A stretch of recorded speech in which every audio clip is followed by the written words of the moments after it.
Baik Bapak Ibu, webinar pada pagi hari ini insya Allah kita akan mulai ya. Bismillahirrahmanirrahim. Assalamualaikum warahmatullahi wabarakatuh. Alhamdulillahirabbil alamin. Wassalatu wassalamu ala asrofil anbiya wa mursalin sayyidina Muhammadin wa ala alihi wa sahbihi ajmain. Segala puji bagi Allah Subhanahu wa taala yang telah melimpahkan rahmat dan hidayahnya sehingga kita semua dapat berkumpul pada pagi hari ini dengan keadaan yang sehat, walafiat serta dalam iman yang sempurna insya Allah. Salam serta salam eh, juga kita aturkan kepada Baginda Agung Nabi Muhammad Sallallahu Alaihi Wasallam yang kita nanti-nantikan syafaatnya, yang kita nanti-nantikan di Yaumul Kiamah, insya Allah. Eh, Bapak Ibu, hadirin yang saya hormati, eh, filantropi Islam di Indonesia sangatlah besar potensinya ya dengan penduduk Muslim sekitar 207 juta atau sekitar 87% dari total populasi menjadikan Indonesia menjadi salah satu negara yang sangat powerful di bidang Islamic philanthropy. Indonesia juga dinobatkan sebagai negara dengan kedermawanan sangat tinggi oleh Church Aid Foundation. Dan hal ini menunjukkan bahwa ekosistem filantropi di Indonesia terus tumbuh. Studi dari BRIN dan Basnas mengatakan bahwa saat ini potensi zakat di Indonesia sekitar 327 triliun. Dengan perkiraan tahun 2024 mencapai target mungkin sekitar 40 sampai 41 triliun. Hal ini eh, mencapai ya sekitar 10% dari potensinya. Jadi apa yang sudah dikumpulkan oleh filantropi ya, lembaga filantropi termasuk Basnas dan lain-lain, sekarang ini sekitar 10% dari potensinya sekitar 327%. Jika kita melihat potensi dan juga kapabilitas dari ekosistem filantropi Islam di Indonesia sangatlah besar, namun realisasi dari apa yang sudah kita lakukan itu mungkin masih sangat-sangat jauh dari apa yang diharapkan. Untuk itu, inovasi dan juga tata kelola yang baik harus kita lakukan dan ini merupakan sebuah kewajiban bagi kita semua, termasuk Basnas, lembaga amil zakat dan juga lembaga-lembaga Islam lainnya. Untuk itu, ibantu.co dan juga Forum Zakat atau FOS dan bersama dengan stakeholder yang terkait mengadakan webinar atau diskursus untuk mengangkat topik tentang teknologi blockchain. Dalam hal ini secara spesifik mengangkat judul atau tajuk implementasi blockchain di lembaga amil zakat memperkuat tata kelola dan meningkatkan transparansi serta akuntabilitas. Bapak Ibu sekalian, perkenalkan nama saya adalah Ganjar Purwambudi. Saya yang akan membersamai Bapak Ibu sekalian dalam sesi webinar pada pagi hari ini hingga selesai. Izinkan saya untuk menyampaikan susunan acara pada webinar pagi hari ini ya. Eh, Susunan yang pertama adalah pembukaan, dilanjutkan dengan lantunan ayat suci Al-Quran. Setelah itu adalah menyanyikan lagu Indonesia Raya dan juga selanjutnya adalah sambutan dan sesi diskusi. Ya, sambutan yang pertama oleh Bapak Muhammad Hasbi Zainal PhD selaku Direktur Kajian dan Pengembangan Badan Amil Zakat Nasional Republik Indonesia. Selanjutnya adalah Bapak Wildan Damayana Rusyada STMSI atau yang mewakili ya. Selanjutnya adalah Bapak Firmanza SEMAK selaku Ketua Pengurus Lasnas Baitul Mal Hidayatullah BMH atau yang mewakili. Dilanjutkan oleh Bapak Damar Kulan Hausman BAC MSC selaku CEO dan Deal Advisory Ibantu.co atau yang mewakili dan ada sesi materi oleh Bapak Salman Abdurrabi Perwira Agama LLC MSC sebagai selaku Project dan Operation Manager Ibantu dan Co. Baik Bapak Ibu sekalian, mari kita buka acara webinar pada pagi hari ini dengan bacaan Alhamdulillah, Basmalah. Bismillahirrahmanirrahim. Selanjutnya adalah lantunan ayat suci Al-Quran yang akan dibawakan oleh Saudara Muhammad Refi Rafsanjani. Kepada Saudara Muhammad Refi Rafsanjani, waktu dan tempat dipersilakan.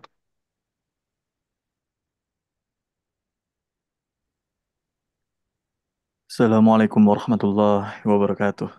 Waalaikumsalam warahmatullahi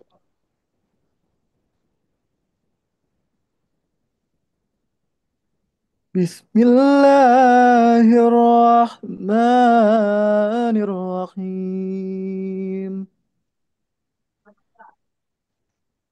مثل الذين ينفقون أموالهم في سبيل الله ينفقون أموالهم في سبيل الله كمثل حبة أنبتت 7 سنابل في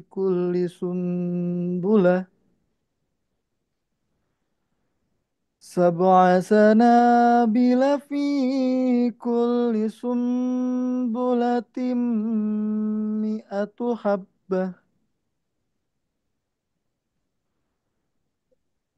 والله يضاعف لمن يشاء والله واسع عليم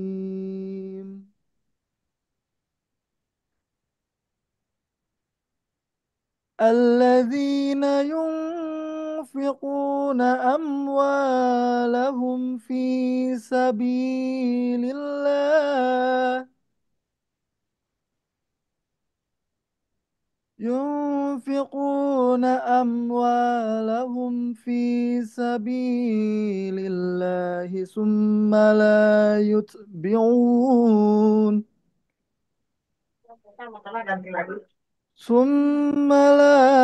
يتبعون ما أنفقوا من ولا أذى لهم أجرهم عند ربهم ولا خوف عليهم ولا هم يحزنون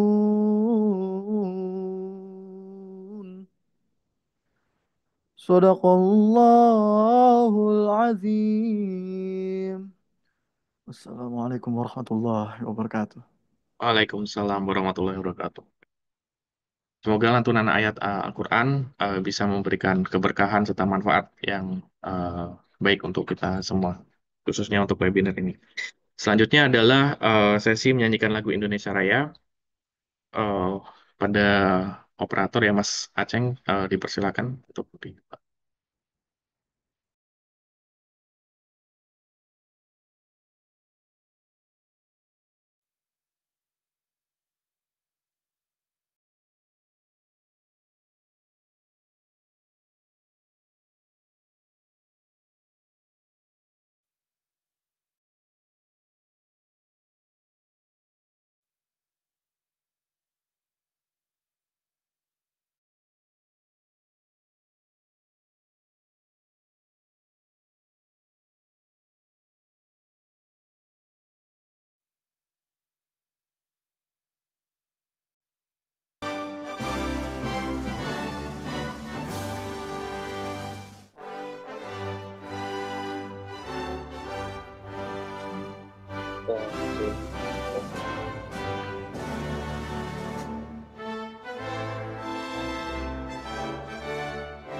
Baik, baik, terima kasih. Bapak Ibu sekalian, kini tiba saatnya untuk sesi diskusi. Eh, Pada sesi diskusi ini, pada yang pertama adalah Direktur Kajian dan Pengembangan Basnas Republik Indonesia, yaitu eh, Bapak Muhammad Hasbi Zainal PSD. Beliau adalah Direktur Kajian dan Pengembangan Basnas Republik Indonesia, dan juga sedikit CV dari beliau adalah CV beliau, eh, beliau memperoleh eh, gelar PSD dari National University of Malaysia atau Universitas Kebangsaan Malaysia. Lalu juga memperoleh gelar S2 dari universitas yang sama, dari Universitas Kebangsaan Malaysia, dan juga S1 beliau dari Al-Azhar University Kairo. Dan tentu Ustadz Hasbi sudah kita kenal secara luas ya, bersama-sama. Untuk itu, mungkin Assalamualaikum Ustadz Hasbi.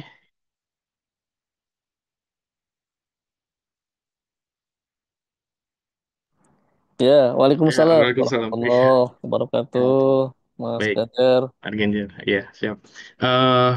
Bagaimana kabarnya Pak Hasbi? Alhamdulillah baik, Alhamdulillah baik. sehat. Mudah-mudahan semuanya juga sama nih, Mas Ganjar, semuanya para pembicara, para peserta yang hadir. Um, Ramai sekali ya dari berbagai unsur lembaga zakat hadir nih. Ada FOS, ada Lazis Q, Lazis yang Basnas juga ada ya, Insya Ya, Allah. benar. Soal ini kita dari berbagai unsur lembaga zakat ya di Indonesia, eh, termasuk juga perwakilan-perwakilan Basnas juga ada. Baik Ustadz, ini tajuk kita adalah implementasi blockchain di lembaga amil zakat ya, memperkuat tata kelola dan peningkatan transparansi serta akuntabilitas terkait ini, terkait pengelolaan zakat di Indonesia, dan juga kita ingin menghidupkan diskursus tentang teknologi blockchain. Untuk itu sesi yang pertama adalah dari Pak Hasbi. Mungkin waktu dan tempat saya persilakan.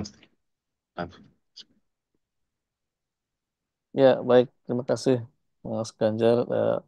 Assalamualaikum warahmatullahi wabarakatuh. Waalaikumsalam warahmatullahi Waalaikumsalam wabarakatuh. warahmatullahi wabarakatuh. Alhamdulillah, wassalatu wassalamu ala rasulullah ba'du. Yang saya hormati rekan-rekan dari Ibantu yang sudah memfasilitasi acara ini. Yang saya hormati seluruh peserta dari berbagai unsur. Ada Basnas Kota, Basnas Kabupaten yang tadi saya lihat hadir. Dan juga dari Lembaga Amil Zakat ya. LAS atau lembaga zakat resmi yang dibentuk oleh masyarakat yang juga hadir di sini. Ada berbagai yang saya lihat juga. Alhamdulillah pada kesempatan kali ini kita bisa kembali berdiskusi dalam rangka mendiskusikan sebuah tema yang amat menarik sebetulnya, terkait dengan bagaimana kita semua ini sedang mengusahakan ya gimana ke depan agar eh, lembaga zakat seperti eh, baik itu bentukan negara yaitu Basnas, Basnas Provinsi, Basnas Kota dan bentukan masyarakat yaitu LAS ini bisa meningkatkan transparansi, akuntabilitas dan juga tata kelola yang semakin terpercaya ya ataupun mendapatkan trust dari masyarakat. Saya ada satu paper yang barangkali bisa menjadi bahan diskusi ya pada kesempatan kali ini. Ini dari sumbernya dari International Journal of Zakat yang memang kita keluarkan, yang Basnas selalu keluarkan ya secara rutin setiap tahun 2 kali. Dan di antara jurnal yang pernah kita rilis adalah terkait dengan pembahasan blockchain. Nah, saya kira nanti bisa menjadi bahan ya untuk diskusi kita pada pagi hari ini dan juga nanti untuk Ibantu barangkali bisa menjadi bahan juga kira-kira seperti apa strategi ke depan dalam rangka misalnya menyiapkan ya teknologi yang sesuai untuk kebutuhan di lembaga zakat. eh Paper ini berjudul tentang Exploring the Potential of Blockchain Technology for Zakat Administration in Indonesia. Jadi terkait dengan potensi penerapan teknologi blockchain pada manajemen perzakatan di Indonesia dan ini lumayan menarik papernya. Ini paper tahun 2021 artinya Datanya biasanya tahun 2020 ya, 2020. Artinya kita sudah melewati 4 tahun yang lalu ini. Data ini pernah dibahas oleh Cita Ayu Astari Putri ya. Nanti Mbak Cita kalau hadir nih bisa, alhamdulillah bisa menyimak papernya sendiri. Coba terus Mbak Elin. Terus ini saya dibantu Mbak Helin ya menayangkan apa namanya layarnya. Terus ya, uh, sini poin ini. Ya, kita tahu ada zakat risk management atau risiko di dalam manajemen perzakatan. Di antara risikonya adalah risiko kepercayaan. Ini risiko yang urgen, yang besar ya, yang dihadapi oleh lembaga zakat, yang mana bahkan di lembaga zakat ini ada tren kolektif resiko. Apa itu kolektif resiko? Maksudnya gini, satu saja lembaga zakat yang bermasalah, ya terkait tadi isu transparansi, isu akuntabilitas, itu akan mempengaruhi lembaga zakat lain. Berbeda kalau di perbankan. Kalau perbankan itu satu bermasalah, berkah bagi yang lain kan. Begitu juga perusahaan itu. Kalau satu bermasalah, yang lain jadi berkah gitu ya. Ketimpan apa Ini namanya? ternyata webinar bareng-bareng saat bukan Ya, undangan gitu nih. ini suaranya agak terlepas. Ya, apa namanya? eh,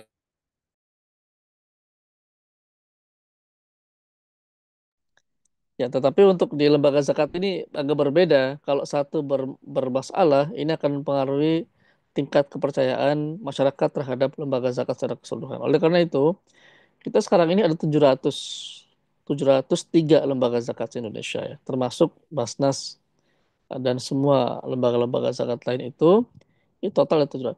Nah, dari 700 lembaga zakat ini ada risiko yang dihadapi, risiko akuntabilitas dan kepercayaan. Pak Askarya mengatakan dalam penelitian tahun 2018, beliau mengatakan bahwa ketika risiko ini terganggu, maka akan mengganggu reputasi, akan mengganggu nanti pengumpulan dan lain sebagainya. Dan sebaliknya, ketika risiko ini semakin bisa dimitigasi, diselesaikan dengan baik, ya, maka ini akan bisa meningkatkan kepercayaan lembaga zakat dan kelak akan tumbuh dan tumbuh. Nah, ini merupakan acara ini saya kira bagian dari diskursus kita bagaimana kita bisa meningkatkan ke depan ini akuntabilitas dan transparansi. Dan ini juga yang diamanahkan oleh Undang-Undang Pengelolaan Zakat. Prinsip ini menjadi salah satu tonggak ataupun backbone ya dari pengelolaan zakat, transparansi dan akuntabilitas. Jadi apakah lembaga zakat itu harus mengikuti tata kelola SOP seperti lembaga pemerintah, kementerian, lembaga negara pemerintah? Sejauh ini belum. Sejauh ini belum. Uh, Ya sejauh ini adalah prinsip kita ini sebenarnya lex specialis. Artinya diatur secara khusus di dalam Undang-Undang Nomor 23 Tahun 2011 dan di antara pengaturan itu ada prinsip-prinsip akuntabilitas dan transparansi tadi. Maka ini menjadi penting untuk menjadi pegangan semua lembaga zakat yang ada. Nah, ke bawah lagi. Nah, sekarang bagaimana terkait dengan teknologi baru ya, yang saat itu tahun 2020 kita cerita saat itu, atau sekarang juga sebenarnya masih relevan ya kita anggap sebagai teknologi yang baru gitu ya. Nah, bagaimana terkait dengan potensi blockchain ini yang memang kita tahu bahwa blockchain ini kan sebenarnya sebuah teknologi yang ya namanya blok ya, ngeblok gitu ya, membuat satu blocking sendiri dan nanti ada rantai di sana yang kemudian sama-sama bisa kita pantau bersama. Nah, ini eh, apa teknologi yang barangkali bisa kita adopt atau kita kaji bersama, terutama dalam rangka meningkatkan transparansi, kredibilitas, dan apa namanya akuntabilitas ya terkait dengan manajemen pengelolaan zakat itu sendiri. Silakan ke bawah lagi Mbak Helin, kita sedikit skip dulu ya karena nanti dibaca full saja oleh Bapak sekalian. Terus ya pada intinya memang lembaga zakat saat ini eh, sudah menerapkan fintech ya. Fintech itu finansial teknologi yang saya kira seluruh lembaga zakat sudah menggunakan itu. Nah, bagaimana dengan blockchain? Nah, si peneliti ini menggunakan apa namanya metodologi untuk melihat apakah responden saat itu punya ketertarikan ya, punya perubahan mindset atau perubahan budaya donasinya dengan penerapan blockchain di sebuah lembaga zakat. Coba silakan ke bawah lagi, Mbak. Ya, nah ini menggunakan TRI saja, melihat teknologi readiness index untuk mengukur bagaimana blockchain di perlindungan zakat ini bisa menjadi pilihan ya pasar terutama di Indonesia. Jadi ini bicaranya ini sudah pasar ini, sudah marketable. Apakah marketable? Mereka mau menggunakan itu atau mereka nggak mau? Jangan-jangan, oh saya nggak tertarik Pak, mau blockchain mau apa? Saya nggak akan ada perubahan perilaku donasi saya. Nah ini kita lihat hasil penelitian Mbak siapa tadi, Mbak Ayu atau siapa ya? Namanya panjang. Saya ambil Mbak Ayu aja belakangnya Mbak Ayu. Terus bawahnya lagi. Ah, ya, lah ini kita langsung ke finding dan analisis ya. Oke, berikutnya langsung saja Mbak Lin. Ya, dari apa namanya? Dari responden yang jumlahnya lumayan ya, 312 responden ini 197 responden atau 63% di Jakarta. Sementara ini eh, ya usia juga usia produktif ya, dengan sampai dengan 50 tahun. Artinya usia-usia yang dimana mereka apa namanya punya penghasilan lah ya, yang katakan itu sebagai potensial muzaki. Oke, bawa lagi. Nah, bawa lagi. Ya, Mbak ini coba ini agak diperbesar bisa nggak? Ini ya dihilangin lah, sebelah kirinya. Nggak bisa. Oh, oke oke. Nah oke. Nah, kita lihat di sini ya. Jadi dari responden itu, ini bagus respondennya. 40, ntar dulu, 87%. Sorry, matanya agak ini memang. 87% mengatakan bayar zakat. Gitu. Artinya mereka ini muzaki yang aktif ya. Eh, Sedangkan sisanya 13% tidak belum membayar zakat lah. Mungkin karena belum belum memenuhi syarat ya. Lalu di sini dikatakan eh, zakat channelnya ya. Zakat channelnya ini lah ini ya kita akui ya bahwa memang saat ini tidak semua berzakat melalui lembaga zakat yang ditunjuk oleh undang-undang. Semestinya memang, tapi melalui masjid juga masih ada. Bahkan di sini paling banyak melalui masjid. Yang kedua Basnas, kemudian atau yang lain ya. Kemudian langsung ke Mustahik dan ke Basnas langsung. Ya, jadi ini tipikal tipikal lagi. Oke, terus berikutnya ya sebentar. Nah, ini di sini kita lihat di tahun 2020 saja ya. Eh apa namanya? Sudah banyak yang em, apa yang ke Basnas ya. Kita lihat yang lembaga zakat itu. Itu paling banyak sudah via mobile banking, auto debit ya. Yang dibayarkan kalau masjid ya pasti tunai lah. Masjid masjid itu sebenarnya menjadi UPZ-nya Basnas. Mereka menjadi semacam kasir ya, counter. Tapi ini saya kira konteksnya lain. Kita bahas kalau fokus ke sini dulu ya. Jadi yang membayarkan zakat ke lembaga zakat resmi yang paling tinggi itu sudah terbukti menggunakan mobile, teknologi, auto debit, internet. Lah yang cash ini sedikit tuh kan, setengahnya saja. ATM juga sedikit. Fintech juga masih sedikit. Tapi sekarang mungkin meningkat tuh yang ya kemungkinan tahun ini selama bertahun-tahun ini akan yang teknologinya semakin meningkat, yang cashnya makin turun. Nah, karena wah saya sibuk, mending saya bayar via internet kan gitu, via fintech atau via transfer bank. ATM malah lebih repot gitu kan. Capek sekali kayak ATM. Ah, ATM kan untuk ambil uang saja ya kalau perlu. Jadi sekarang sudah beralih budaya donasinya ke dalam budaya teknologi. Itu sudah dibuktikan. Ini sudah terbukti. Berikutnya bawa lagi balik. Ya, terus bawa lagi. Ada yang hilang ini ya kalimatnya dikecilin dikit. Ah, ya, terus bawa lagi. Ya, langsung ke ini ke blockchain-nya. Up sini. Up. Nah, ini. Ya, jadi ini pertanyaannya begini. Apakah kalau ada peningkatan, ya ini untuk lembaga zakat lain nih, ini sebenarnya main pasar ya, ini lagi marketing, ilmu marketing sebenarnya. Ya kan dalam marketing donasi ya sebenarnya.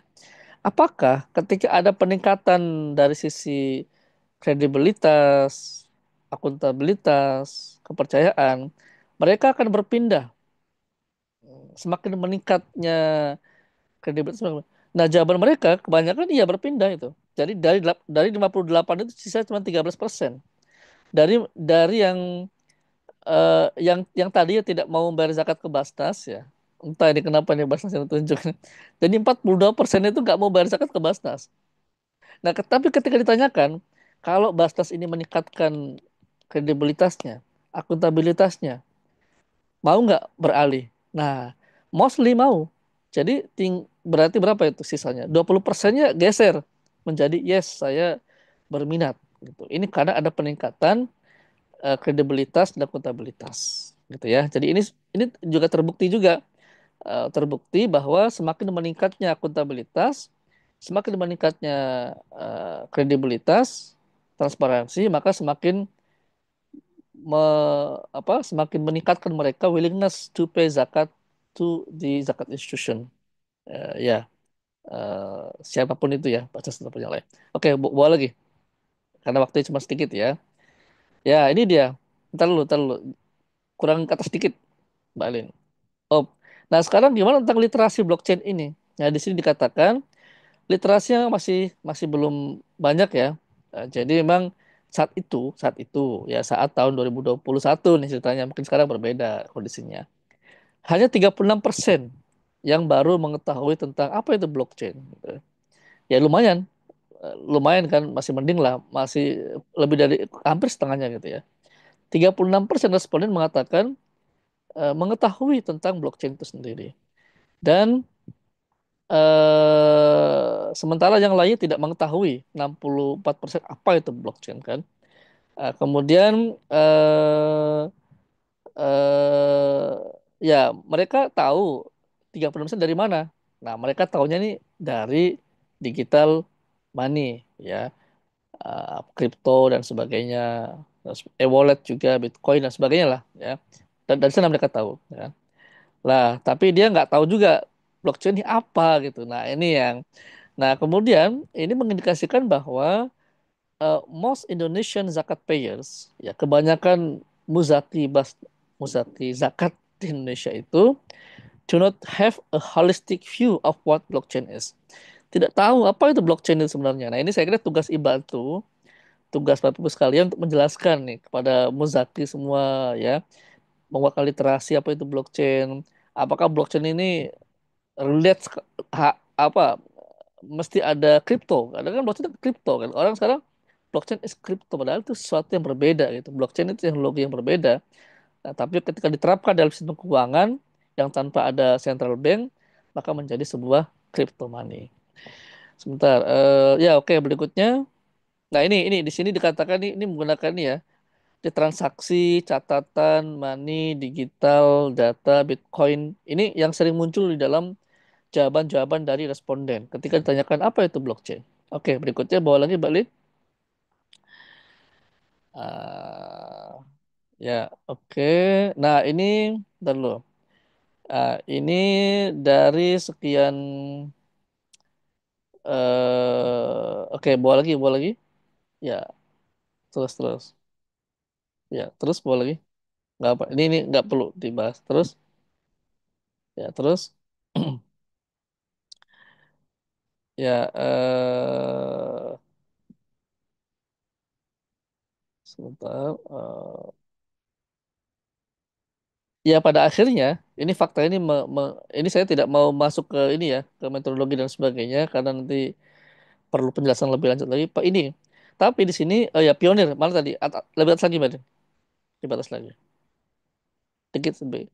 saya tadi menemukan, jadi temuannya itu untuk pengetahuan blockchain Indonesia untuk zakat payer itu dia termasuk pada kategori pionir. Ya pionir ini masih bawah lah, masih belum tinggi banget ya. Tapi ini ada pintu masuk ya. Ada pintu masuk yang bisa digali. Ini. The population test jadi ini dari kondisi TRI ini untuk yang blockchain literasinya masih di kategori pionir.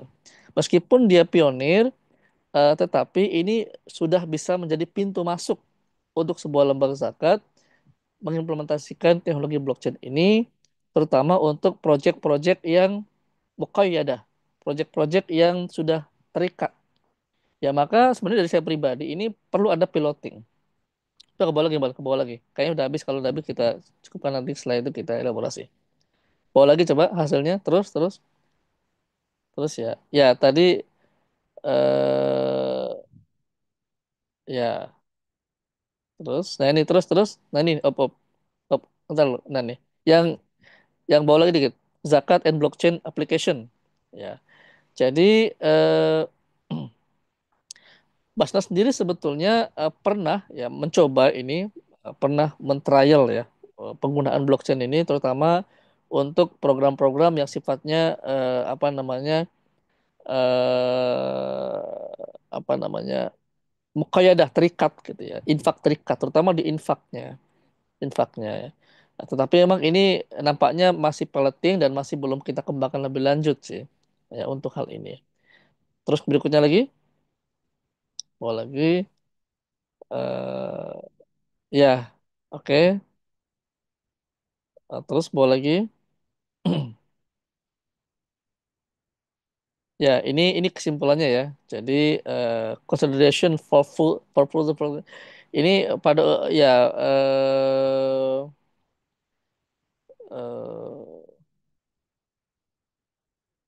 infrastrukturnya ya, data privasinya, kemudian budgetnya ya, dan berapa ya. Jadi emang ada beberapa isu yang kalau kita ingin terapkan ini di sebuah lembaga zakat maka akan menghadapi beberapa, ada 4 isu tadi itu ya, terkait dengan bagaimana infrastrukturnya. Terutama IT ya, IT dan sebagainya itu, terus data privasi. Karena nanti ketika blockchain itu kita harus memfilter mana data privasi yang memang cukup sampai dibuka hanya apa namanya, hanya sampai lokasi, tidak sampai nama misalnya gitu. Jadi blockchain ini perlu ada modifikasi lagi nanti. Apakah sampai NIK? Harus NIK-nya diketahui yang menerimanya gitu. Atau cukup hanya lokasi desa saja gitu. Karena kalau privat, karena ini juga ada namanya gini. eh, Mustahik itu ada mustahik as-sa'il dan mahrum. Jadi ada dua jenis mustahik. Ada mustahik yang memang minta Pak, saya butuh ini, saya nggak bisa ini, tolong bantu saya. Tapi satu lagi ini mustahik yang memang al-mahrum, mereka menjaga kehormatan dia. Mereka nggak mau minta ke lembaga zakat. Maka lembaga zakatlah yang harus harus aktif mendatangi mereka. Nah mereka ini nggak mau diekspos datanya. Mustahik seperti ini. Nah ini juga terkait dengan data privasi. Nanti seperti apa blockchain ini, sampai di mana posisinya. Kemudian sentimen ya, apa namanya, eh eh, infrastruktur, data privasi, kemudian sentimen ya. Sentimen ini juga seperti apa nanti, lalu budget allocation ya, terutama untuk pengembangan blockchain itu. Nah, dari saya pribadi sebetulnya ini potensi untuk kita kembangkan ya di dalam penerapan manajemen lembaga zakat. Namun bagaimanapun ada apa namanya, ada konteks lain kalau kita bicara tentang 3 hal ini. Ada zakat, infak, sedekah, dan CSR barangkali, infak ya, ataupun DSKL. Ini masing-masing punya karakteristik. Kalau zakat ini sebenarnya ada hal di sana yang memang itu belum belum bisa diterapkan blockchain secara keseluruhan. Karena zakat ini sebenarnya konsepnya itu lebih kepada eh, apa namanya, muzaki, membayarkan zakat ya kepada amil, itu kontraknya sebenarnya putus sebenarnya. Kontraknya selesai, putus. Ya, jadi sedangkan amil ke mustahik itu sebenarnya sudah menjadi kewenangannya Basnas di dalam ataupun lembaga zakat ya dalam menentukan siapakah yang berhak menentukan, dan ini sifatnya statis, tidak sorry, sifatnya ini bisa dinamis ya, tidak statis gitu. Karena kadang-kadang di sana ada yang paling urgent membutuhkan. Nah, itulah. Jadi ada yang sifatnya dana ini disediakan untuk open public kan, open public. Kemudian ada yang sudah sifatnya itu sudah by program, sudah direncanakan programnya ini, penerimanya ini gitu ya. Lokusnya di sini. Nah, itu ada. Ada juga yang sifatnya lain. Jadi zakat ini sebenarnya di situ posisinya. Dan apakah si muzaki itu perlu mengetahui siapa mustahik yang menerimanya dan sebagainya? Ini menjadi isu syariah nantinya. Ya tadi itu. Kalau untuk zakat ya, jadi zakat ini sebenarnya perlu ada modified, modified sistemnya sampai di mana transparansi itu. Nah, transparansi kan tidak juga transparansinya kebablasan ya, yang terlalu membuka semua hal gitu. Jadi ini sampai di mana? Nah ini perlu dibahas lebih lanjut untuk zakat. Nah, sedangkan infak, sedekah, wakaf, mungkin CSR, justru ini bagus sebenarnya. Ini secara isunya udah clear sebenarnya. Karena eh, wakaf terutama itu. Karena wakaf itu kan memang dia ngikat ke project. Ikatannya itu ikatan yang sangat chain ya, seperti mata rantai itu wakaf. Begitu juga tentang infak yang sifatnya muqayyadah atau kita kenal sebagai crowdfunding lah. Ya, ada project, projectnya disampaikan, lalu di-crowd kan, dikeroyok bareng-bareng selesai. Lah itu juga bagus untuk yang infak. Maka eh, saya lebih menyarankan kalau untuk piloting ya, nanti bagaimana bisa kembangkan ini ke dalam project-project crowdfunding berbasis blockchain. Nah, crowdfunding ini kemudian dites ya di sebuah lembaga zakat, di piloting di berbagai lembaga zakat. Saya lihat juga ada BMH ya mau menerapkan ini, saya kira bagus itu untuk ngeblok project-project mana yang sedang di apa namanya dikerjakan, misalnya membuat apa namanya project dakwah ya di mana gitu ya. Lah itu silakan di crowd ya, crowd bareng nanti itu bakal blockchain. Sampai si Munfik itu tahu gitu. Perjalanan uang dia itu sampai ke project mana misalnya, sampai ke mana itu infaknya nggak masalah kalau infak ya. Karena pengaturan secara akadnya ini bisa dimodifikasi lebih fleksibel karena infak kan. Tapi kalau zakat ini emang di sana eh, ini kewajiban, dan kewajiban seperti kita membayar zakat, pajak. Nah, sebenarnya ya face to face-nya begitu. Apakah kita ketika kita membayar pajak itu kita perlu tahu kemana pajak kita? Di blok juga nih. Jadi nanti pajak berbasis blockchain. Nah, ini menarik juga nih. Nah, ini sebenarnya mirip dengan zakat. Karena pajak kita kan putus ketika kita sudah membayarkan ke si si petugas pajak begitu. Itu juga dengan zakat. Zakat kita terputus ketika kita sudah membayarkan ke amil resmi. Ya, sudah terputus gitu. Artinya sampai situ selesai kewajiban kita. Nah, kesananya kalau amilnya ini tidak amanah, ya berdosa untuk amil. Muzaki selesai, muzaki sudah menyelesaikan kewajiban beliau ya atas hartanya. Nah, selebihnya itu sudah areanya sudah amil, yang berdosa ya amil gitu ya, bukan lagi si musakinya. Nah, kalau infak sedekah saya setuju ya untuk bisa dikembangkan blockchain ini lebih fleksibel, lebih transparan kemana, dan itu besar, dana infak kita di Indonesia ini besar sekali porsinya, bisa berapa lebih dari 2-3 triliun ya di Indonesia ini yang tercatat, yang masuk neraca itu ya, belum yang sifatnya tidak masuk neraca. Nah, itu saya pikir itu ya untuk sebagai pemantik saja diskusi kita pada pagi hari ini. Jadi ini sangat menarik kalau kita coba terapkan di dalam konteks instrumen infak sedekah DSKL ya maupun wakaf ini. Ini dulu yang kita coba apa kuatkan ya sebagai peleting. Nanti zakat ini perlu ada modifikasi lagi, terutama dari sisi syariahnya. Apakah si muzaki ini eh, apakah si blockchain ini cukup sampai di tim manajemen saja sebagai kontrol manajemen ya di zakat ya, atau sampai muzaki juga harus tahu. Nah, kalau muzaki tahu bagaimana secara syariahnya. Gitu. Nah, ini seperti itu. Nah, sedangkan yang infak eh, sedekah tadi, CSR tadi, mungkin barangkali ya si payer ya, baik itu muzaki badan, muzaki individu, ataupun pemberi CSR ya, infak perusahaan itu bisa mengetahui secara eh, alurnya sampai kemana dana infak saya ini, terutama untuk yang sifatnya crowdfunding. Jadi itu mungkin barangkali saya sampaikan. Kesimpulannya adalah satu, dari kajian yang saya tayangkan ini, blockchain cukup lumayan diketahui oleh masyarakat. 36% Muzaki mengetahui tentang blockchain itu. Yang kedua, kesimpulannya bahwa Muzaki akan semakin mantap untuk membayarkan zakatnya, bahkan bisa beralih ke lembaga zakat lain ketika ada jaminan bahwa di sana meningkat kredibilitas, akuntabilitas, dan transparansinya. Ini menarik untuk menjadi bahan ya bagi lembaga zakat yang ingin meningkatkan transparansinya, barangkali bisa menggunakan blockchain ini, terutama untuk proyek-proyek yang sifatnya crowd ataupun muqayyadah ya. Tapi nanti ini perlu perlu influencer ya, karena crowdfunding di lembaga zakat ini saya bisa katakan belum maksimal ya. Berbeda dengan crowdfunding yang ya kita sebut saja lah ya, kita bisa gitu ya, yang itu sangat booming sekali. Nah, ini bagaimana kita bisa mengoptimalkan crowdfunding bentukan lembaga zakat dengan basis blockchain misalnya. Nah, ini lebih kuat lagi ke depan. Yang ketiga,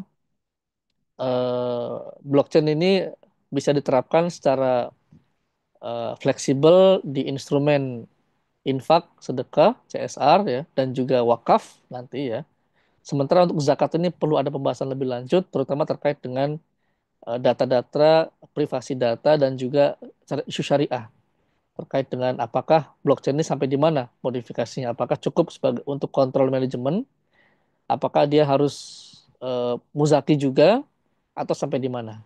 Nah itu tiga hal itu yang saya sampaikan sebagai pemantik diskusi kita pada hari ini. Sekali lagi terima kasih untuk Ibantu yang sudah memfasilitasi diskusi yang fruitful pada pagi hari ini.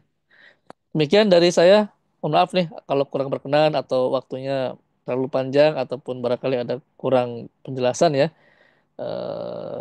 Itu saja yang bisa saya sampaikan. Akhirul kalam. Wassalamualaikum warahmatullahi wabarakatuh. Waalaikumsalam Waalaikumsalam warahmatullahi warahmatullahi wabarakatuh. Baik, terima kasih banyak Ustadz Hasbi atas pemaparannya. Sangat menarik sekali ya tadi studi yang dilakukan bahwa Basnas melalui paper ya mungkin penulis juga sudah mengangkat teknologi blockchain dalam tata kelola manajemen zakat di Indonesia. Namun sekarang uh, highlight dari Dr. Hasbi tadi mengatakan bahwa kampanye ya untuk implementasi. Sekarang implementasinya ya, eh, perlu diperluas lagi. Dan juga trennya tadi dari paper mengatakan bahwa digitalisasi akan semakin uh, menjadi tonggak utama ya dalam pengumpulan zakat di Indonesia ya karena untuk mencapai target ya dari potensi yang 327 triliun tadi ya, kita masih sekitar 10% ya kita digitalisasi merupakan salah satu jalan ya untuk bisa mencapai potensi itu dan juga tadi highlight yang sangat menarik adalah ketika lembaga zakat ya memiliki bisa memastikan kredibilitas, akuntabilitas dan juga transparansi itu juga merupakan sebuah potensi ya untuk Muzaki eh, lebih percaya kepada lembaga zakat. Baik, sekali lagi terima kasih Ustadz Hasbi. Untuk melengkapi diskusi Ustadz Hasbi tadi, kita akan lanjutkan untuk pembicara yang kedua, yaitu Bapak Wildan Dewayana Resyada, STMSI, selaku Ketua Umum POS, atau dalam hal ini diwakili oleh Bapak Teguh Samudra Firdaus, selaku Senior Manager Bidang Inovasi Literasi Forum Zakat. Ya. Assalamualaikum Ustaz Teguh. Waalaikumsalam. Suara saya masuk? Masuk Mas, Alhamdulillah. Masuk, jelas. Baik, untuk melengkapi ya diskusi kita pada pagi hari ini, mungkin waktu dan tempat saya persilakan untuk Ustaz Teguh, silakan. Ya, baik. Ya, Assalamualaikum warahmatullahi wabarakatuh. Sebelumnya perkenalkan ya, saya Teguh, Senior Manager Bidang Inovasi dan Literasi Forum Zakat. izin mewakili Pak Wildan Dewayana selaku Ketua Umum Forum Zakat untuk menyampaikan speech-nya ya terkait apa namanya webinar blockchain ini. Eh, ya, apa alhamdulillahirobbilalamin, segala puji bagi Allah ya yang telah memberikan kita kesehatan, terus juga kesempatan untuk berkumpul dalam acara yang luar biasa ini. Kemudian tak lupa kita sampaikan juga salawat serta salam pada Nabi Muhammad Shallallahu Alaihi Wasallam. Beliau merupakan suri tauladan kita ya dalam menebar manfaat untuk umat. Dan tak lupa yang terhormat Bapak Muhammad Asmi, itu Ustaz, selaku Direktur Kajian dan Pengembangan Basnas RI. Kemudian yang terhormat juga ada Bapak Firmanza, selaku Ketua Pengurus Lasnas BMH ya. Assalamualaikum Ustaz. Oke, selanjutnya ada yang terhormat juga Bapak Damar Hulan Usman, CEO dan Deal Advisory iBantu.co. Kemudian di sini juga ada Mas Salman Abdurrobi ya, selaku Project Manager dari iBantu. Dan tak lupa para sahabat Amil Zakat semua, kemudian praktisi filantropi, akademisi, dan seluruh peserta webinar yang berbahagia. Ya baik, jadi memang sebelumnya saya ingin mengucapkan terima kasih ya kepada PT iBantu karena telah menyelenggarakan webinar ini yang mengenai blockchain ya, karena blockchain itu walaupun mungkin udah bahasanya sudah lama ya dari sebelum pandemi, tapi dalam aspek penerapannya itu masih banyak hal yang perlu diimprove gitu untuk penerapannya kayak gitu.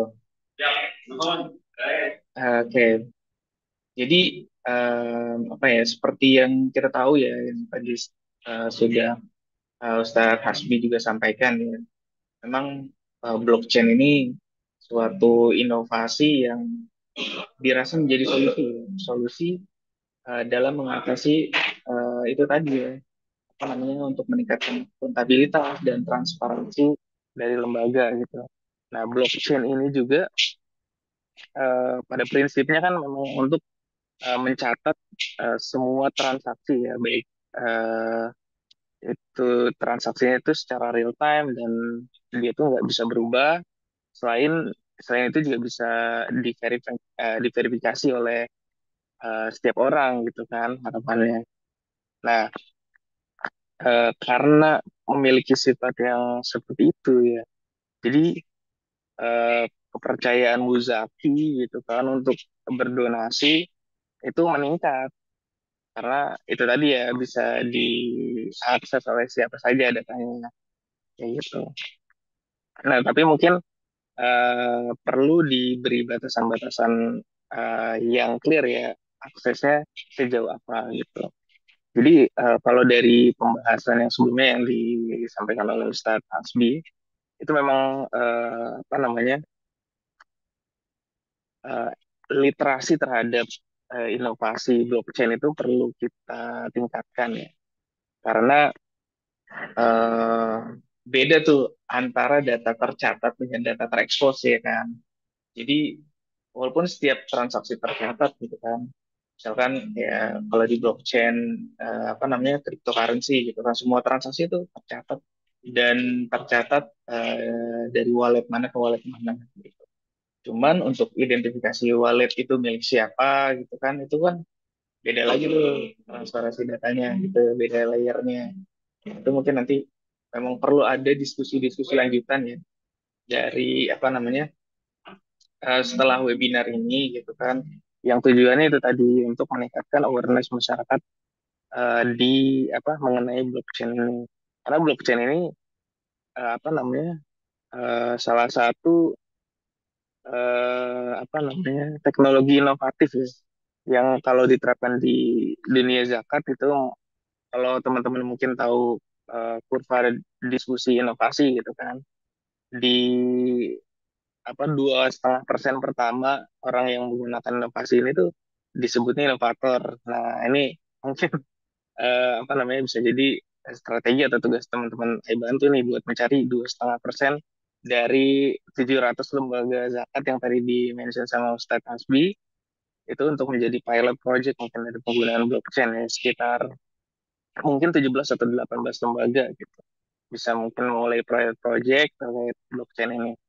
Nah, selanjutnya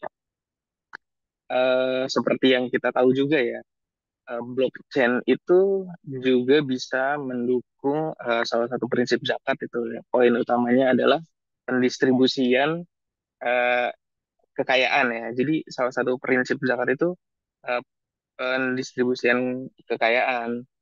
Eh, Mungkin teman-teman tahu atau hafal ya di surat Al-Asr ayat 7 gitu kan. Yang artinya tuh supaya harta itu jangan beredar di antara orang-orang kaya saja di antara kamu gitu. Jadi memang Islam tuh menekankan poin itu ya. Jadi kaya tuh nggak boleh sendiri-sendiri gitu. Jadi harus bareng-bareng, harus berjamaah. Terus juga apa, kekayaan itu terdistribusi. Nah, salah satu instrumen yang untuk mendistribusikan kekayaan itu zakat. Dan dengan adanya sistem blockchain ini, gitu kan, harapannya tidak ada tuh apa namanya eh, penyaluran yang ganda gitu. Satu orang, jadi ibaratnya satu orang bisa dapat dua bantuan, tiga bantuan gitu kan. Padahal sebenarnya masih banyak orang yang membutuhkan. Nah, harapannya dengan sistem blockchain ini, gitu kan, tidak hanya dari sisi akuntabilitas dan apa namanya untuk meningkatkan kepercayaan publik, tapi juga bisa mendistribusikan kekayaan itu gitu kan. Dan ketika syiar zakat itu semakin luas karena apa namanya bantuan zakat itu terdistribusi merata, akhirnya orang-orang jadi aware untuk membayar zakat dan makin banyak orang yang percaya pada lembaga zakat kayak gitu. Nah, em, kalau tantangan yang kita hadapi ya dalam eh, apa namanya menerapkan sistem blockchain ini, setidaknya ada tiga hal yang menjadi tantangan dalam em, mengimplementasikan blockchain ini ya. Pertama, jelas tadi mungkin udah dimention juga dari Ustadz Hasbi ya, infrastruktur gitu. Jadi infrastruktur ini memang jadi aspek penting karena gimana kita mau menerapkan suatu inovasi gitu. Kalau ternyata infrastrukturnya juga belum siap gitu. Jadi itu kan hal yang penting ya. Ibaratnya kita mau ke apa namanya mau pakai mobil tapi mobilnya nggak ada kan agak lucu juga ya. Gitu. Infrastruktur. Jadi memang infrastruktur harus disiapkan. Kemudian dari segi sumber daya manusianya itu eh, apa namanya literasi dari amil-amil zakat gitu kan. Nah, itu kan kebanyakan mungkin amil zakat itu based on-nya apalagi dari 700 itu mungkin yang banyak tuh dari kabupaten kota gitu kan. Nah, itu mereka kan basicnya gitu atau latar belakangnya tuh bisa jadi apa namanya lulusan SMA gitu kan atau mohon maaf ya lulusan SMA gitu dan yang literasi soal teknologinya mungkin masih terbatas gitu kan akses informasinya juga masih terbatas. Nah itu harapannya eh, bisa ditingkatkan juga tuh literasi mengenai teknologi blockchain atau bahkan mungkin teknologi secara umum ya, teknologi secara umum, teknologi digital gitu kan, ke sumber daya manusia tadi ya, ambil-ambil itu tadi gitu kan, literasinya ditingkatkan. Nah mungkin ini salah satu apa namanya contoh bagusnya nih ini misalkan kita sering mengadakan webinar kayak gini nih kayak pembahasan blockchain gitu kan, terus juga tentang privasi data, terus kapan data dikatakan privasi itu sampai tahap mana sih gitu kan, terus data bocor itu sampai tahap mana kayak gitu atau terekspos itu sampai tahap mana. Nah itu bisa tuh di apa namanya dibuat lebih sering ya diskusi-diskusi seperti ini. Terus juga yang terakhir selain penguatan di infrastruktur dan SDM itu juga apa edukasi terhadap masyarakatnya ya, terhadap masyarakatnya. Karena eh, banyak kekhawatiran di masyarakat yang soal data bocor kayak gitu kan. Terus habis itu bahkan sekelas mungkin perusahaan-perusahaan yang besar besar gitu kan ada data bocor, bisa di track ternyata data kita gitu kan. Nah, mungkin teman-teman juga bisa apa namanya bantu kalau ternyata sistem blockchain ini eh, justru malah apa namanya walaupun bisa transparan gitu kan, tapi privasi datanya itu tetap terjaga kayak gitu.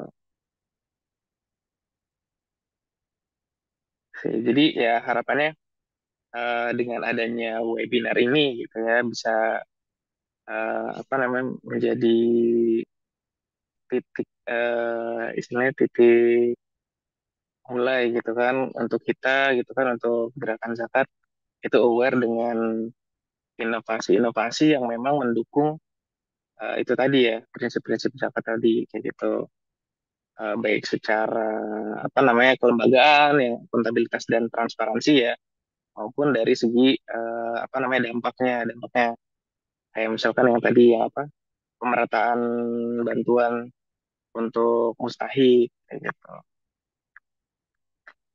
Dan akhir kata mungkin saya ingin mengajak ya semua pihak untuk tetap semangat berinovasi dan belajar gitu buat teman-teman ambil semua apa namanya eh, mari kita jadikan gitu gerakan zakat di Indonesia ini lebih modern, lebih transparan, lebih akuntabel dan lebih berdampak yang nanti harapannya itu syiar zakatnya itu jadi lebih luas kayak gitu dan bisa lebih memberi manfaat ya khususnya untuk umat Islam di Indonesia kayak gitu. Baik, mungkin segitu aja dari saya ya, Mas Ganjar. Saya tutup. Saya tutup. Wassalamualaikum warahmatullahi wabarakatuh. Waalaikumsalam warahmatullahi wabarakatuh. Terima kasih banyak Ustadz Teguh atas pemaparan materi terkait mungkin diskursus untuk teknologi blockchain penerapannya mungkin kita bisa lebih ikhtiarkan lagi dan juga semangat untuk lembaga-lembaga zakat di Indonesia. Selanjutnya adalah sesi pemaparan ya materi dari Bapak Firmansyah SEMAK selaku Ketua Pengurus Lasnas Baitul Mal Hidayatullah ya dan hal ini akan diwakili oleh Bapak Misbahul Munir ya, selaku Kepala Divisi Penghimpunan Nasional. Sebagai informasi Bapak Ibu bahwa Baitul Mal Hidayatullah ini sudah menerapkan teknologi blockchain dalam tata kelola zakatnya. Mungkin nanti dalam sesi materi mungkin bisa disinggung sedikit tentang sejauh ini pengalaman. Baik, Bapak Misbahul Munir, waktu dan tempat saya persilakan.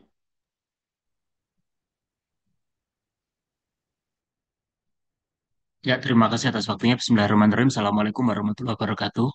Waalaikumsalam warahmatullahi wabarakatuh. Segala puji kepada Allah Subhanahu wa Ta'ala yang memberikan kesehatan kepada kita semua sehingga kita bisa berkumpul dalam acara Zoom pada pagi hari ini. Salawat serta salam kepada junjungan kita Nabi besar Muhammad Sallallahu Alaihi Wasallam sebagai suri teladan kita semuanya. Bapak Ibu peserta Zoom yang saya hormati, Bapak Muhammad Hasbi Zainal dari Basnas, Bapak Ketua POS Pak Wildan yang hal ini diwakilkan oleh Pak Teguh dan Pak Firmanza, mohon maaf hari ini beliaunya tidak bisa hadir dari BMA karena ada satu hal kepentingan. Hari ini ada di BMA ada acara public expose dan dihadiri oleh Pak Menteri Agama kita sehingga beliau mohon izin hari ini tidak bisa membersamai teman-teman semuanya. Eh, Pak Damar Usman dari Ebantu, CEO Ebantu, ada Pak Nas di sini dan ada Pak Salman sebagai PM dari Ebantu, serta amilin zakat semua yang hadir dari Basnas dan Las dalam Zoom implementasi blockchain serta dalam tata kelola lembaga zakat. Nah, perkenalkan Bapak Ibu semuanya, saya Misbahul Munir dari Baitul Mal Hidayatullah. Hal ini saya sebagai salah satu implementator blockchain yang ada di BMH yang alhamdulillah hal ini sudah berjalan di BMH beberapa waktu ke depan. Hal ini sebenarnya selaras dengan visi dan misi BMH yang sudah lama dicanangkan sebagai visi dan misi BMH yaitu menjadi lembaga amil zakat terdepan terpercaya dalam memberikan pelayanan kepada umat. Dalam misinya, transparansi dan akuntabilitas yang di apa namanya yang dilakukan oleh BMH hari ini alhamdulillah terbantu oleh teman-teman dari Bantu untuk mewujudkan bagaimana penggunaan blockchain yang selama ini sudah digunakan oleh BMH. Tentunya ada beberapa experience berkaitan apa namanya yang sudah kita terapkan di Baitul Mal Hidayatullah. Sebagai apa namanya salah satu lembaga amil zakat yang penggunaan blockchain-nya lebih awal, tentunya ada beberapa tantangan ya di sini berkaitan sama memahamkan pada market dalam hal ini dan kepada publik dengan pelan tapi insya Allah pasti dengan apa namanya karena di sini banyak sekali pertanyaan-pertanyaan dari internal kita, dari donatur existing kita, ataupun dari eksternal itu sendiri. Misal ada beberapa pertanyaan seperti ini, apa itu kripto, apa itu blockchain, apa itu apa namanya, apakah sama dengan kripto? Sering sekali pertanyaan-pertanyaan yang masuk ke inbox kita atau di apa namanya di WA BMA itu sendiri sehingga ini menjadi salah satu tantangan kita dalam hal ini berkaitan sama mengedukasi masyarakat berkaitan sama apa namanya blockchain itu sendiri karena masih banyak yang menyamakan blockchain itu adalah kripto. Nah, ini yang banyak sekali pertanyaan-pertanyaan yang masuk kepada kita. Tapi alhamdulillah setelah kita menggunakan blockchain ini dengan pelan tapi pasti penghimpunan kita selama beberapa waktu itu sudah cukup naik dengan dengan apa namanya blockchain di platform berbagi berbagi bmh.or.id. Nah, di sini tentunya apa namanya ada tantangan yang agak sedikit berbeda. Waktu kita menerapkan di 2024 kemarin masih cukup banyak pertanyaan-pertanyaan berkaitan sama itu, tapi semakin ke sini untuk apa namanya donatur-donatur kita atau yang ingin berpartisipasi kepada kita sangat meningkat di berbagi .bmh.id. Nah, ini kan yang kita terapkan dalam apa namanya platform kita di berbagi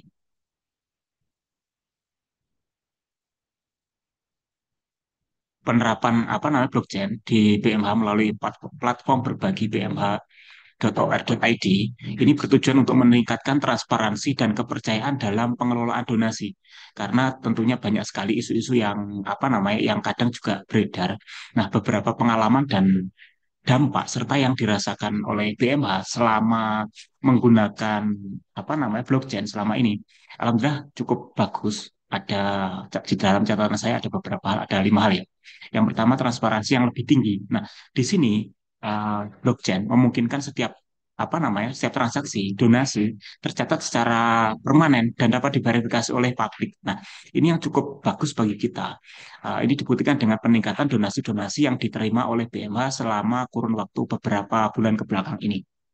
Hal ini membuat donatur di BMH sendiri lebih percaya bahwa dana mereka ini digunakan sesuai peruntukannya, terutama dana-dana berikat tadi, sehingga memungkinkan sekali untuk mereka sendiri juga melakukan tracing kepada dana-dana yang mereka salurkan itu tadi. Yang kedua, akuntabilitas yang meningkat. Alhamdulillah dengan apa namanya dengan kita menggunakan blockchain yang sudah kita terapkan di berbagi tadi di platform kita di berbagi dengan sistem terdesentralisasi setiap transaksi tercatat dalam leader yang tidak dapat diubah dan dimanipulasi. Nah, ini kelebihan dari blockchain. Ini karena semakin meningkatnya antara 2024 dan awal 2025 yang kita catat beberapa apa namanya waktu yang lalu dengan adanya pertanyaan-pertanyaan yang cukup panjang di awal. Alhamdulillah sekarang sudah dengan apa namanya masyarakat yang mulai kesadarannya tentang blockchain ini cukup tinggi. Alhamdulillah mereka juga menyadari sehingga dengan adanya apa namanya transaksi-transaksi di blockchain ini mereka semakin apa namanya semakin cepat untuk melakukan transaksi yang ada sehingga ketika kita share program atau share sesuatu yang baru program-program kita mereka cukup cepat untuk melakukan transaksi di platform kita. Ini sangat membantu BMA dalam meningkatkan akuntabilitas pengelolaan dana zakat, infak dan sedekah di kita. Tentunya beririsan semua di apa namanya dalam penghimpunan kita yang kita share berkaitan sama infak terikat misalnya. Nah, tentunya mereka juga menanyakan, Mas, apakah bisa melakukan zakat di BMA, melakukan ini itu dan lain sebagainya dengan di apa namanya dengan kita launching di platform berbagi kita beberapa waktu yang lalu. Yang ketiga, salah satunya berkaitan dengan efisiensi dalam proses distribusi. Cukup efisiensi sekali ketika kita menggunakan apa namanya blockchain ini karena dengan blockchain mengurangi kebutuhan perantara dalam distribusi dana sehingga proses lebih cepat dan biaya administrasi dapat ditekan. Ini memungkinkan sekali lebih banyak dana sampai langsung kepada si apa namanya si penerima manfaat. Nah, karena cukup efisiensinya yang dilihat ataupun dicapai di sini, sehingga tingkat untuk mereka retensi berdonasi kepada kita kembali itu cukup tinggi sekali. Yang keempat, kemudian dalam melakukan verifikasi donasi. Nah, donatur-donatur kita dapat dengan mudah melacak riwayat donasi mereka dan melihat bagaimana dana tersebut digunakan melalui sistem yang kita buat di berbasis blockchain ini, memberikan pengalaman donasi yang lebih transparan dan interaktif. Ini disampaikan sendiri oleh beberapa donatur setelah mereka melakukan donasi kepada kita. Experience mereka, loh Mas, ini kok bisa cepet ya? Ini sekarang seperti ini ya BMH. Sekarang bisa dengan mudah dilacak dengan ada beberapa apa namanya donatur-donatur yang sudah melakukan atau maaf ya membandingkan dengan apa namanya di platform-platform yang lain karena mereka berdonasi di kita sehingga apa namanya experience yang cukup berbeda ada beberapa yang berbeda sehingga mereka juga tingkat kepercayaannya saya kira juga lebih meningkat lagi itu dibuktikan dengan perolehan BMA sendiri yang mulai meningkat. Terus yang kelima atau yang apa namanya yang kita catat di porsi terakhir ini yaitu meningkatkan kepercayaan publik. Nah, adanya sistem yang dapat diverifikasi oleh siapa saja yang membuat donatur lebih percaya untuk menyalurkan bantuan mereka melalui BMH kepercayaan yang meningkat ini berdampak kepada peningkatan jumlah donasi dan jangkauan penerima manfaat. Nah, ada beberapa donasi yang awalnya masih dalam apa namanya lingkupan atau sekitaran kita, sekarang jangkauan-jangkauan donasi-donasi kita ini cukup meningkat itu dibuktikan dengan tracing-tracing yang kita lakukan di beberapa apa namanya penghimpunan di platform kita. Sehingga di sini juga secara keseluruhan implementasi blockchain di berbagi bmh.org.id membawa dampak positif dalam dunia filantropi khususnya dalam pengelolaan dana sosial yang lebih transparan, efisien dan terpercaya. Nah, ini yang kita terapkan sedikit experience dari apa namanya dari BMH berkaitan sama penggunaan blockchain yang sudah kita terapkan di beberapa waktu ke belakang ini. Mungkin itu saja dari saya apa namanya untuk sharing berkaitan penggunaan blockchain di platform BMH. Saya kembalikan ke moderator. Ada kurang lebihnya, mohon maaf. Assalamualaikum warahmatullahi wabarakatuh. Waalaikumsalam warahmatullahi wabarakatuh. Baik, terima kasih Bapak Misbahul Munir atas mungkin sharing ya terkait eh, implementasi teknologi blockchain dalam platform eh, Zakat ya. Ya mungkin Bapak Ibu sekalian yang ingin mencoba merasakan bagaimana berdonasi atau berzakat melalui platform bisa nanti kunjungi berbagi.bmh.or.id. Betul ya, Pak Misbahul ya? Baik, Ya, betul terima sekali, Mas. kasih ya. Baik, terima kasih sekali lagi Bapak. Selanjutnya mungkin kita bisa lanjutkan untuk sesi selanjutnya adalah mungkin sesi diskusi oleh Bapak Damar Hulan Osman, YBAC MSC selaku CEO dan Deal Advisory Ibantu.com. Dalam hal ini nanti akan diwakilkan oleh Bapak Muhammad Najar selaku Chief Technology Officer dari Ibantu.co.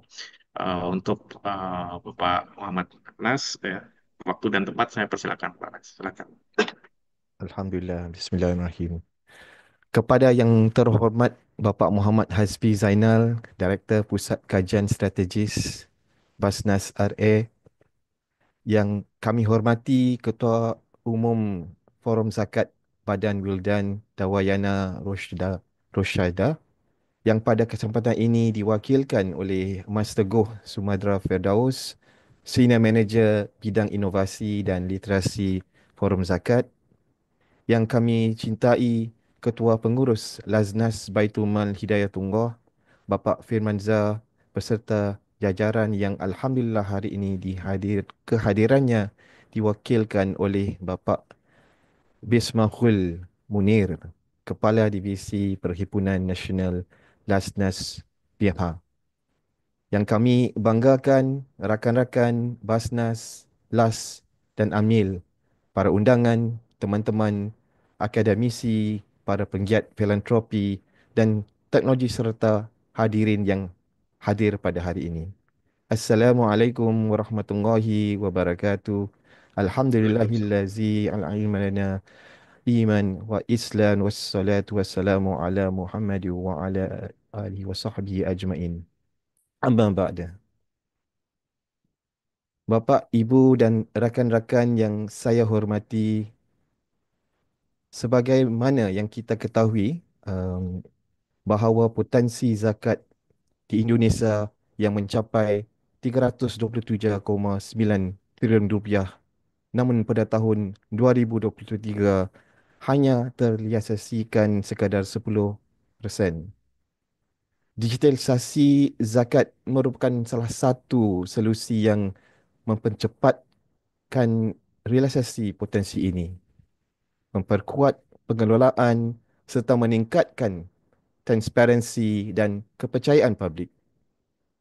Sejalan dengan aspirasi Basnas dalam rencana strategis 2020 dan 2025, blockchain telah diakui sebagai alat yang melancak penerimaan dan penyaluran zakat secara real time, memastikan accountability yang lebih tinggi dan meningkatkan kepercayaan masyarakat untuk menyalurkan zakat melalui OPZ formal.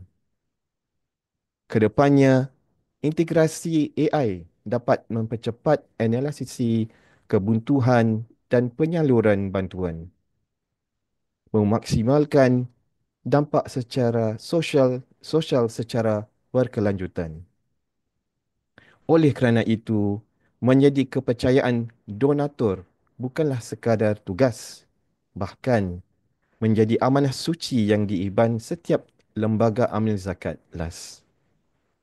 Di era transparansi ini, accountability bukan lagi pilihan, bahkan menjadi keharusan. Sejak didirikannya, iBantu hadir sebagai pioneer dalam solusi keuangan syariah berbasis teknologi, menghadirkan transparansi, efisiensi dan accountability yang lebih tinggi dalam ekosistem filantropi. Di iBantu, kami percaya bahawa inovasi dan kepedulian sosial harus berjalan beriringan. Teknologi bukan hanya alat, tetapi juga solusi yang menciptakan perubahan yang lebih besar. Kami tidak hanya melihat masa depan, tapi kami membangunnya. Dengan visi yang kuat dan komitmen terhadap inovasi, kami telah menjadi mitra utama dalam mengembangkan Web 3.0 blockchain, mendukung lembaga amil zakat dan melakukan transformasi digital yang lebih aman, terpercaya dan berdampak luas. Tak hanya itu, setiap langkah yang kami ambil di iBantu selalu berpegang pada prinsip-prinsip syariah yang kuat, memastikan bahawa solusi yang kami hadirkan tidak hanya moden dan efektif, tetapi juga sesuai dengan nilai-nilai keadilan dan keberkatan. Keberhasilan kolaborasi kami dengan berbagai mitra, termasuk Lasnas Baitul Mal Hidayatullah, adalah bukti nyata dari kekuatan blockchain dalam memperluas akses donasi, meningkatkan kepercayaan publik serta memastikan bahawa setiap rupiah yang disalurkan memberikan manfaat yang maksimal dan berkelanjutan. Kami tidak hanya berbicara tentang efisiensi, tetapi juga tentang integratis yang berlanjutan dalam filantropi. Saya sebagai mewakili Pak Damar dan iBantu juga mengucapkan terima kasih yang sebesar-besarnya kepada Forum Zakat atas sambutan yang hangat dan kolaborasi yang luar biasa. Dukungan dan strategi yang kita bangun bersama menjadi energi bagi kami di iBantu untuk terus menghadirkan inovasi membawa manfaat nyata kepada masyarakat. Semoga kerjasama ini terus mengembang dan memberikan dampak yang lebih luas bagi ekosistem filantropi di Indonesia. Amin. Terakhir, kami mengajak seluruh pemangku kepentingan, penggiat, praktisi, regulator dan pengambil kebijakan untuk bersatu, bergerak, berlomba dalam kebaikan.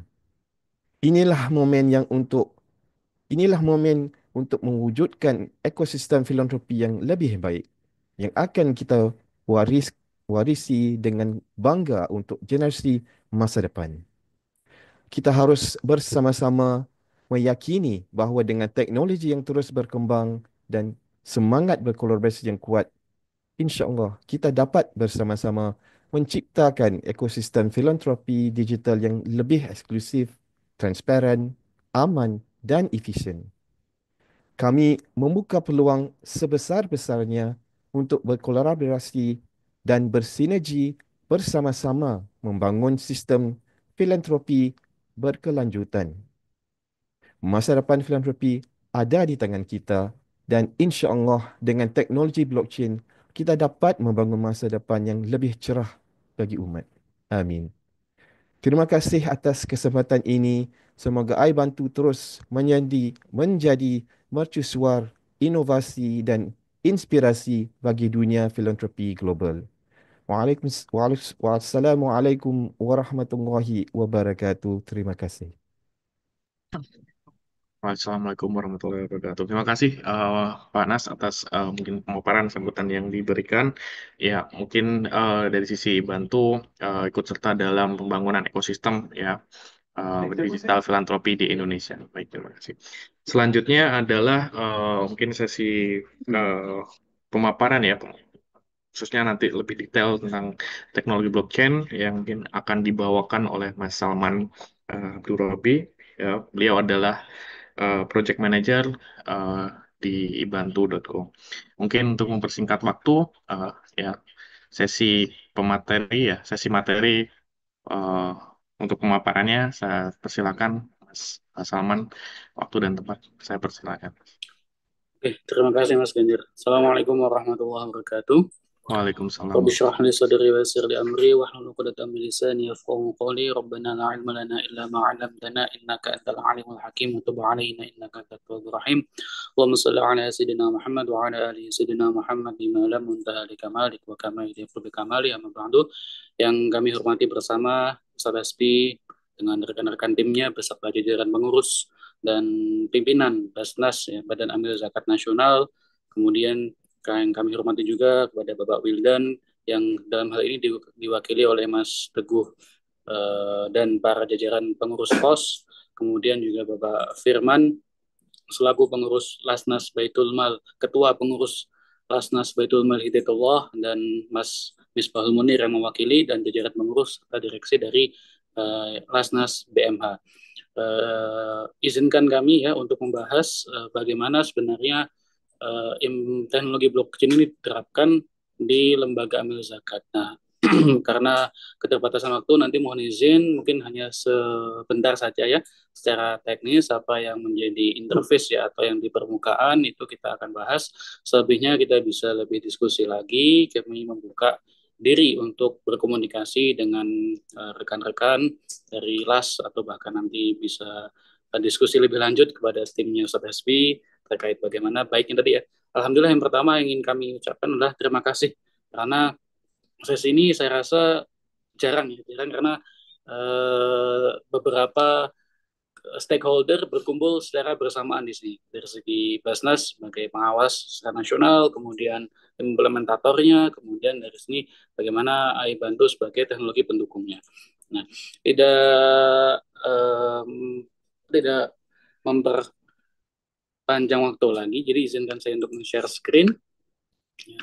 Tadi ada beberapa poin memang yang kita hadapi ya terkait dengan apakah blockchain ini aman, terkait dari segi isu syariah, kemudian dari segi mengedukasi donatur dan lain-lain. Jadi insya Allah ini akan kami bagikan nanti kepada Bapak Ibu yang hadir di sini, kemudian nanti juga akan dibantu untuk mengisi email ya, karena kami akan mengirimkannya lewat email. Yang pertama adalah terkait dengan blockchain ini ya, implementasi blockchain di lembaga amal zakat. Sebenarnya diskursus blockchain ini sudah lama ya, sudah lama di 2018 atau 2019 mengalir dan mengalir. Terus bagaimana implementasinya itu sebagaimana yang dibahas tadi ya di diskusi tadi, ada beberapa tantangan, memang ada yang masih reluctant atau mungkin masih wait and see bagaimana lembaga zakat ini akan mengimplementasikan. Cuma dari sisi yang kita terapkan di lembaga amil zakat, yang pertama kita perlu quick recap ya. Jadi apa itu blockchain, apakah blockchain sama dengan cryptocurrency, bagaimana blockchain ini sebenarnya dibentuk, terus kapan sebenarnya lembaga zakat ini perlu nggak sih blockchain? Nah, terus bagaimana blockchain ini diterapkan di lembaga filantropi secara digital. Nah, tanpa memperpanjang waktu lagi, jadi ilustrasi gambarnya tadi sudah diilustrasikan oleh Ustaz tadi bahwa blockchain ini pada dasarnya adalah pembukuan yang terdesentralisasi di sistem pencatatan transaksi yang terdesentralisasi. Ya, rekan-rekan Amil, Bapak Ibu yang kami hormati bisa melihat di layar sebelah kanan ya, ada ilustrasi bahwa perbedaan yang berbasis blockchain dan yang non berbasis blockchain. Jadi data transaksi, ya, dalam hal transaksi zakat, infak, sedekah, DSK atau yang lainnya yang berkaitan dengan filantropi itu tercatat ya dalam beberapa server atau nodes di sini. Jadi tidak tersentralisasi di satu server. Nah, ini kita akan bahas kenapa kok ini memberikan manfaat. Nah, jadi sehingga ilustrasinya seperti ini. Kalau boleh kita memberikan ilustrasi ya, ketika akan ada serangan ya, karena transaksi digital itu tidak lekang oleh serangan digital atau cyber attack. Nah, ketika satu serangan itu diserang dalam nodes satu, maka nodes yang lain akan mengcover sehingga data transaksi akan cenderung sangat aman di sini. Nah, jadi blockchain secara sekilas adalah data atau buku besar transaksi yang dicatatkan ke dalam beberapa server sehingga akan meningkatkan keamanan dari pencatatan transaksi tersebut. Nah, pada prakteknya, Bapak Ibu dan rekan-rekan asatidz semuanya, bahwa tidak semua blockchain itu sama, tapi pada intinya adalah blockchain yang diterapkan kalau Bapak Ibu pernah mendengar Bitcoin, Ethereum, Ether, kemudian USDC dan lain-lain, itu masing-masing koin atau masing-masing cryptocurrency sekarang bahasanya crypto aset ya, karena di OJK sendiri sudah menjelaskan itu crypto aset ya, bahwa teknologi blockchain yang diterapkan di crypto aset itu berbeda-beda. Nah, bagaimana seharusnya yang diterapkan di lembaga zakat? Apakah lembaga zakat nanti mengikuti tadi ya sebagaimana disampaikan oleh Ustaz Hasbi, blockchain yang seperti apa yang diterapkan di lembaga zakat? Nah, dalam hal ini ya kami bisa meng-highlight bahwa seharusnya lembaga zakat memang harus menggunakan permission blockchain. Artinya setiap data ya, orang-orang tertentu, dalam ini amil ya, yang bisa menginput atau mengkonfigurasi datanya dalam server. Jadi kalau kita ibaratkan di Bitcoin ya, atau di Ether ya, atau di komunitas kripto lain, itu setiap orang terlebih di Bitcoin ya. Kalau Bapak Ibu pernah mendengar istilah mining, ya mining itu kan artinya adalah memverifikasi transaksi yang masih hanging di sini, belum settle. Nah, ini kami juga melihat bahwa karena transaksinya belum klarifikasi, itu kan secara fikih juga belum munjiz atau belum settle. Nah, sehingga beberapa riset memang mensarankan bahwa blockchain bisa diterapkan, dan ada beberapa riset yang mungkin belum mengeksplor, tapi sehemat kami tidak proper untuk menerapkan blockchain berbasis Bitcoin yang akan diterapkan di lembaga zakat. Karena pertimbangan tadi terutama terkait isu syariahnya. Nah, apakah blockchain sama dengan cryptocurrency? Nah, ini yang mungkin bisa kita review bersama secara singkat, bahwa cryptocurrency hanyalah layer paling atas. Di sini ada layer network, layer konsensus, layer insentif, layer kontrak, dan layer aplikasi. Jadi cryptocurrency hanya paling atas. Sehingga apabila kita geser ya cryptocurrency-nya menjadi tata kelola zakat, itu bisa. Jadi application-nya di tata kelola zakat. Jadi nanti smart kontraknya seperti apa diatur, bagaimana nanti mustahiknya, apakah bisa double menerima, itu semuanya bisa diverifikasi secara otomatis di smart kontrak di sini. Nah, yang membedakan antara blockchain satu dengan blockchain lain adalah di konsensus, Bapak Ibu ya. Jadi ada POW, Proof of Work ya, itu yang diterapkan di Bitcoin, ya, POS atau Proof of Stake yang diterapkan di Ethereum, dan yang PBFT atau Vertical Byzantium Fault of Tolerance atau POA, Proof of Authority, itu yang diterapkan di lembaga zakat yang kebetulan Aibantu memang menyediakan atau membantu dalam adaptasi atau implementasi blockchain tersebut. Nah, jadi di beberapa use case ya, memang ada 4 fitur utama yang menjadi nilai unggul blockchain, yang mana teknologi Web2 atau teknologi yang tidak berbasis blockchain atau centralized itu belum ada, yaitu distributed and consistency. Nanti kita lihat kapan diperlukan, ya nanti kan apakah amil penerimaan, amil keuangan, amil penyaluran, hingga amil pelaporan itu harus melihat data yang sama dan konsisten. Apabila masih dipecah-pecah, ya itu masih ada potensi human error dan potensi inefisiensi dari segi alur tata kelola. Kemudian immutable. Nah, ketika immutable, ya masing-masing pihak yang berkecimpung atau bertanggung jawab dalam tata kelola itu akan menyadari bahwa karena transaksi immutable atau tidak dapat diubah atau dapat diubah dengan izin tertentu, nah itu mereka akan merasa bahwa tanggung jawabnya besar. Ya, masing-masing memiliki kesadaran yang sama dengan SIM. Kemudian yang ketiga adalah authorized control, ya, bahwa hanya orang-orang tertentu yang bisa mengubah atau mengkontribusikan data. Kemudian temper proof lock, jadi catatan mutasi debit kreditnya, kemudian penerimaannya hingga penyalurannya itu akan tercatat secara sequence dan tidak bisa diubah, meskipun itu bisa diubah tapi dengan persetujuan yang memiliki otoritas. Nah, jadi kapan blockchain perlu digunakan? Di sini ada beberapa layer pertanyaan atau assessment ya, yang perlu kita pahami bahwa tidak semua solusi transparansi adalah blockchain. Nah, dalam hal ini kami melihat bahwa ekosistem blockchain ya yang ada di ekosistem zakat ini perlu menggunakan blockchain. Kenapa? Karena setiap layer-layer pertanyaan ini sudah memiliki jawaban iya. Artinya, apakah setiap bagaimana terkait dengan penyimpanan data yang shared atau terbagi ya dan konsisten? Ya, antara donatur tadi ya. Sudah sampai mana dana saya ketika itu crowdfunding ya, infak ya. Kemudian LAS juga, kemudian auditor baik internal maupun internal atau otoritas pengawasan, dalam hal ini bisa Kemenak atau Basnas, itu melihat data yang sama real time. Nah, ini menjadi layer 1 dalam assessment kapan blockchain digunakan. Nah, kemudian apakah satu entitas terlibat dalam kontribusi data atau perubahan data dari yang dari masih belum tersalurkan hingga penyaluran hingga sudah diterima?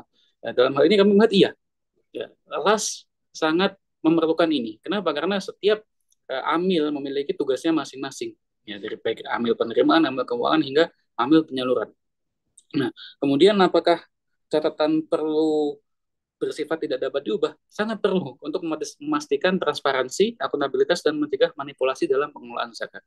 Nah, apakah identitas sensitif? Nah, tadi yang disampaikan, yang dibahas menjadi salah satu concern, ya, apakah blockchain ini dapat, karena kalau diibaratkan, kalau kita lihat blockchain explorer atau wallet ya, bagi rekan-rekan atau Bapak Ibu yang sempat melihat bagaimana transparansi di blockchain ini, jadi antara satu wallet, ada satu pihak ke pihak lain untuk debit kreditnya itu di-disclose semuanya, ditampilkan semuanya di nama yang namanya blockchain explorer. Nanti kita lihat ya bagaimana blockchain explorer ini diterapkan. Nah, itu dalam hal ini ya, dalam hal ini tidak semua data ditampilkan. Jadi tentu saja data amil, data mustahik, terutama data donatur akan dienkripsi dulu baru ditampilkan ke blockchain. Jadi tidak data mentah ya, tidak benar-benar transparan, yang sangat transparan, tapi benar-benar kita atur, kita pilih mana data yang perlu untuk didisclose atau diterapkan. Nah, apakah ada masalah kendali atas siapa yang mengolah? Nah, dalam hal ini masing-masing dalam struktur LAS kami melihat bahwa LAS itu memiliki perannya masing-masing, ya, sehingga ketika tadi ya contohnya amil penerimaan hingga nanti direksi hingga pengurus itu memiliki kontribusinya masing-masing, tugasnya masing-masing. Nah, ketika ada kepentingan misalkan sebagai seorang penyalur ya, saya ingin melihat seberapa banyak campaign yang bisa saya cairkan atau campaign yang bisa saya segera salurkan. Nah, dengan blockchain nanti kalau misalkan saya donasinya Februari, baru disalurkan Juli, itu kan dananya mengendap. Nah, itu akan terlihat dengan blockchain. Jadi, dengan seperti ini akan meningkatkan kesadaran ya semua pihak ya, dari amil, donatur, hingga bahkan nanti pengawasnya, itu untuk jangan sampai dana itu mengendap terlalu lama. Nah, dan seterusnya dan seterusnya. Kemudian, apakah diperlukan lock yang tidak dapat diubah? Tentu saja. Yang pertama adalah untuk mencegah penyalahgunaan, menjamin keabsahan data, dan mempermudah pelaporan. Tadi sudah disampaikan ya beberapa testimoni dari Lasnas BMH bahwa dengan adanya ini donatur semakin antusias, bahkan transaksinya meningkat gitu ya. Jadi yang sebelumnya 100.000 dengan adanya blockchain, ada status dananya nih. Nah, itu menjadi saya donasi 200.000 bahkan hingga 500.000. Nah, maka dari itu ketika jawabannya semua iya, berarti blockchain adalah solusi yang tepat bagi lembaga amil zakat. Nah, di beberapa negara, asatid ya Bapak Ibu, bahwa blockchain ini yang kami amati ada 3 hal ya, terutama di bagian negara-negara yang sudah melegalkan transaksi menggunakan cryptocurrency ya, dan contohnya adalah di tetangga kita di negeri jirannya Malaysia sudah dapat menerima Muzaki dapat membayarkan blockchain dengan crypto coins ya, seperti Bitcoin, Ether dan lain-lain, tapi diubah dulu atau di pack ya, atau disetarakan dengan stable coin seperti USDC dan lain-lain. Ini secara sederhana debit kreditnya adalah blockchain wallet ya, atau dompet blockchain milik Muzaki akan dipindahkan koinnya ke dompet blockchain milik kelas. Itu secara sederhana seperti itu. Tapi penyalurannya ya itu tetap menggunakan mata uang fiat, baik itu ringgit, rupiah dan lain-lain. Nah, ini yang pertama. Yang kedua adalah penyaluran dana. Nah, penyaluran dana ini sebaliknya ya, bahwa ini terutama di negara-negara yang memiliki adaptasi internet yang kurang memadai ya. Ini yang kami pelajari ada di beberapa negara Afrika ya. Meskipun bukan konteksnya bukan zakat, tapi mereka beberapa use case sudah menyalurkan bantuan kemanusiaan menggunakan blockchain tanpa internet. Dengan cara apa? Dengan cara mengirimkan SMS.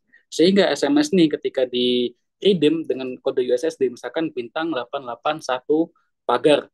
Nah, itu akan muncul saldo dari cryptocurrency tersebut atau stablecoin tersebut yang nanti akan bisa ditukarkan ke agen-agen mitra jasa penyedia jasa pembayaran atau payment gateway.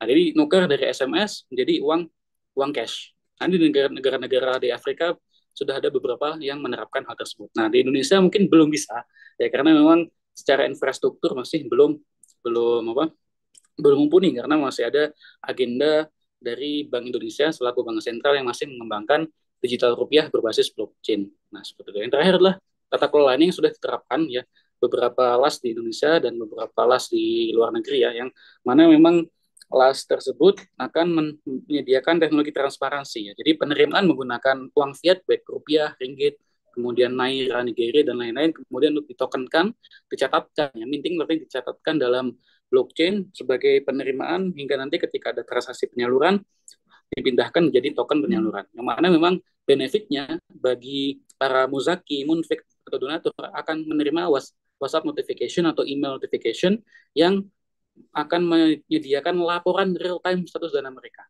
Jadi dari belum tersalurkan, sudah tersalurkan hingga diterima oleh penerima manfaat. Bagaimana nanti bentuknya? Nanti kita akan lihat Bapak Ibu semuanya ya. Nah ini yang mungkin perlu kita highlight ya, bagaimana blockchain ini diterapkan sebelumnya, LAS sebelum menggunakan blockchain dan LAS setelah menggunakan blockchain. Nah, yang pertama adalah dari segi struktur organisasi. Memang sudah sangat bagus ya, kita memiliki undang-undang zakat jelas ya.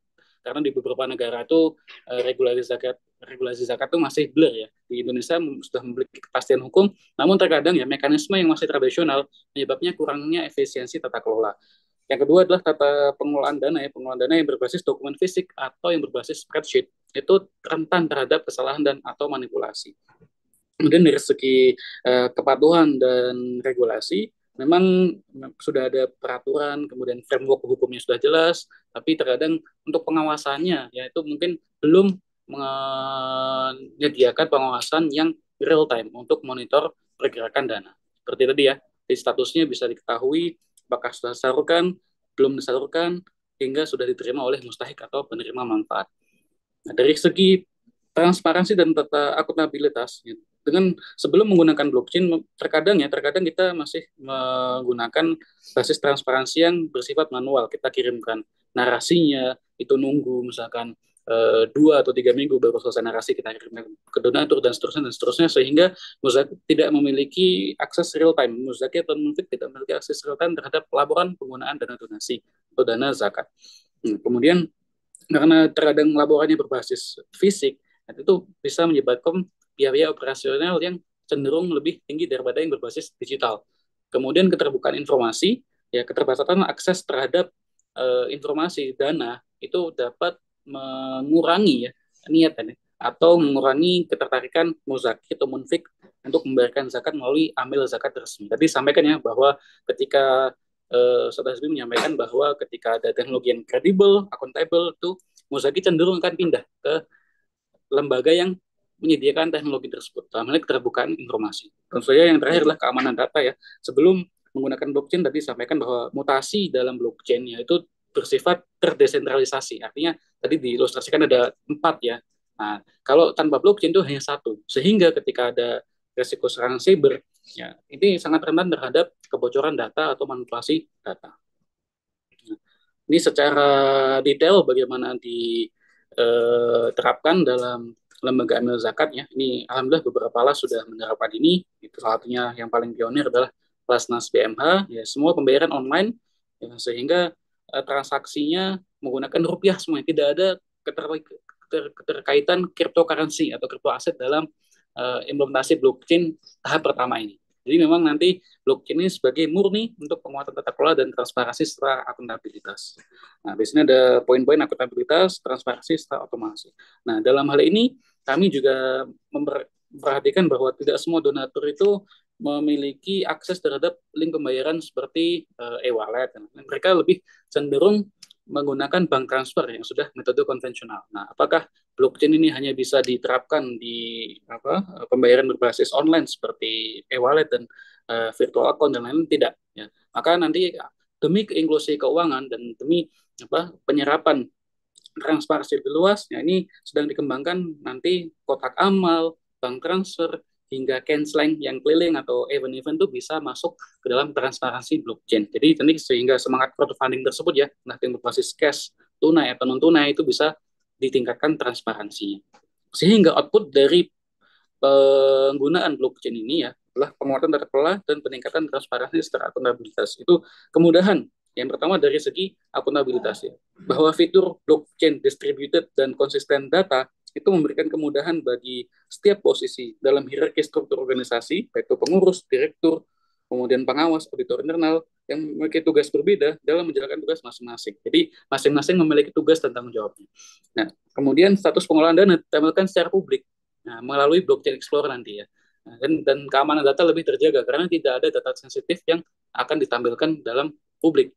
Dari segi transparansi ditingkatkan transparansinya. Kenapa? Karena dengan fitur authorize control, immutability, dan tamper-proof lock, kemudahan audit baik itu internal atau eksternal hingga menghemat biaya dalam waktu pelaporan. Nah, keterbukaan informasi pengelolaan dana secara real time melalui blockchain explorer. Dari segi donatur akan ada otomatisasi, yaitu laporan status dana yang dikirimkan melalui WhatsApp atau email.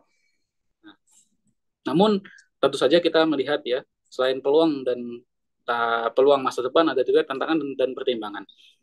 Pertama, dari segi masa depan atau peluang, itu penerapan blockchain ini sangat sejalan dengan blueprint ya, atau cetak biru sistem pembayaran nasional 2023. Yang mana memang ini datanya online ya, bisa diakses di Google, bagaimana blockchain ini akan menjadi bagian dari sistem pembayaran nasional secara bertahap di tahun 2023. Maka dari itu kami melihat bahwa tidak perlu menunggu sampai itu siap, ya, tapi kita bisa bertahap, ya, sehingga nanti harapannya inklusi keuangan syariah itu lebih terjangkau ya, dengan integrasi transaksi zakat ya, baik penerimaan atau penyaluran berbasis rupiah digital. Nah, kemudian mendukung kebijakan cashless society hingga percepatan realisasi potensi zakat nasional. Kemudian dari segi ekosistem zakat ya, terutama infak dan sedekah berbasis digital itu akan sangat terbantu karena transaksi zakat atau infak sedekah yang aman, cepat, transparan, dan mudah. Kemudian nanti jika sudah saatnya verifikasi mustahik menurut Muzaki, tentu saja dengan kajian syariah yang komprehensif melalui sistem berbasis identitas digital atau mencegah double recording. Nah, terakhir tantangannya ya tadi sampaikan bahwa memang ketika blockchain digunakan untuk penerimaan dana itu masih dalam kajian ya, apakah cryptocurrency atau crypto aset ini bisa menjadi objek zakat ya, objek wajib zakat dan seterusnya. Kemudian pembiasaan dalam kepatuhan audit digital. Nah, nanti kita akan lihat bagaimana blockchain explorer atau mutasi blockchain ini memberikan audit real time bagi kumpulan dana-dana yang akan disalurkan. Kemudian yang kedua adalah keterbatasan infrastruktur teknologi.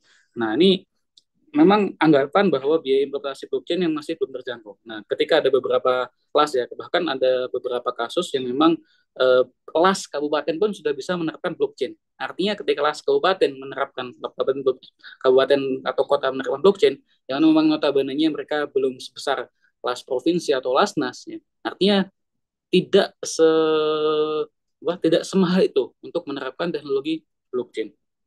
Nah, kemudian kesiapan amil menyerap dan menggunakan transaksi dalam ekosistem blockchain disampaikan tadi oleh Mas Munir selaku perwakilan dari PMA. Memang perlu ada edukasi, kemudian perlu ada keselarasan pemahaman untuk bisa mengubah ya kebiasaan amil dalam menyediakan transparansi dan akuntabilitas sebagai para muzaki dan munfiknya.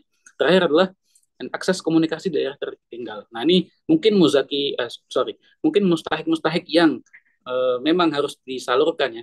Jadi misalkan mahrum atau yang sail tuh seharusnya ada di daerah 3T itu mungkin belum terakses dengan karena sementara ini ya blockchain yang digunakan tata kelola berbasis internet sehingga belum bisa menjangkau yang non internet seperti berbasis USSD atau berbasis SMS. Yang terakhir adalah kepercayaan dan adopsi masyarakat. Nah, ini tadi disampaikan bahwa kurangnya pemahaman tentang blockchain, kita harus terus mengedukasi, kita harus menghidupkan diskursus blockchain ini, kemudian persepsi terhadap keamanan data, itu tadi disampaikan bahwa kita perlu yang namanya mengedukasi bahwa tidak semua blockchain sama. Nah, konteksnya seperti di tata kelola zakat seperti apa, kita perlu edukasi lebih lanjut. Terakhir adalah konversi kripto ke fiat ini dalam hal ketika blockchain ini digunakan untuk pembayaran atau penyaluran zakat, infak, sedekah, DSK lainnya itu perlu disiapkan secara menyeluruh. Nah, mungkin Bapak Ibu atau Mas Adit bertanya di mana sebenarnya letak dari blockchain explorer atau sebagai transparansinya. Nah, ini saya izin kepada Mas Munir ya untuk membuka explorer ini datanya real time. Jadi ini mungkin yang membedakan antara platform berbasis blockchain dan non blockchain. Ketika berbasis blockchain, penerimaan dan penyaluran transaksi dicatat per transaksi. Ada klik ya penerimaan, thread. Nah, ini donasi ya bisa di track. Tidak ada nama donatur, tidak ada nama mustahik di sini. Ya hanya campaign apa, kemudian jumlahnya berapa, ketika diklik kapan waktunya. Nah, bahkan beliau nih ada yang berdonasi di jam 3 malam setelah sholat tahajud mungkin seperti itu. Nah, jadi tidak keamanan data sensitif akan sangat terjaga. Memang blockchain-nya custom, ya, khusus untuk lembaga filantropi. Nah, kemudian dari sisi donatur, bagaimana mereka mendapatkan traceability-nya atau ketelusurannya di sini. Jadi sekarang resit ya atau bukti pembayaran transaksi donasi baik itu BMH nanti kelas-kelas yang lain itu sudah memiliki status penyaluran dana. Nah, ketika Bapak Ibu boleh scan ya ini real time ya datanya. Ini alhamdulillah punya saya izin. Ya. Oke. Jadi ini sangat membantu para donatur baik itu Muzaki, Munfik dan lain-lainnya dalam trace atau melacak pergerakan data atau donasi mereka. Sehingga terakhir, Bapak Ibu yang ingin kami sampaikan bahwa ketika status sudah diterima ya, misalkan di sini ya, ini adalah transaksi yang masih testing ya, nah, itu akan tercatat ya, siapa yang menyalurkan, bertanggung jawab, dan bukti penerimaannya. Ini tidak harus orang, mungkin bahan bangunan, atau mungkin hanya perkumpulan hingga tanda terima saja sudah cukup, itu bisa. Jadi kumpulan dari transaksi disalurkan, di mana bukti penerimaannya juga akan bisa dilacak. Ini akan sangat membantu bagi auditor internal maupun auditor eksternal. Seperti itu. Terima kasih.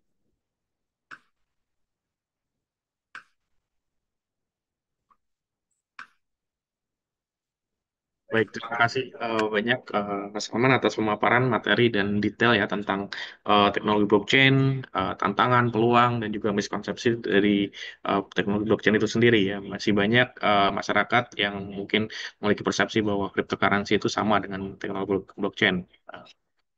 Dan juga tadi workflow dari implementasi teknologi blockchain dalam tata kelola zakat.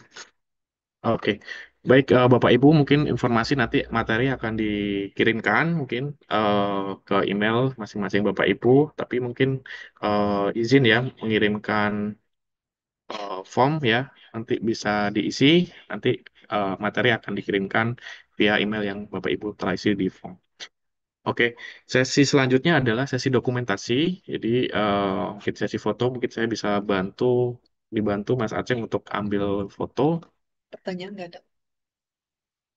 Oke, foto nanti akan dilanjutkan sesi tanya jawab ya bagi Bapak Ibu. Oke, kita ambil foto dulu.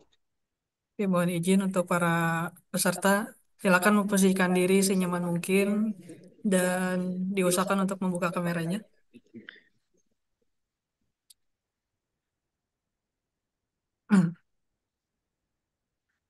Oke, untuk slide pertama saya mulai dalam hitungan 3, 2, 1.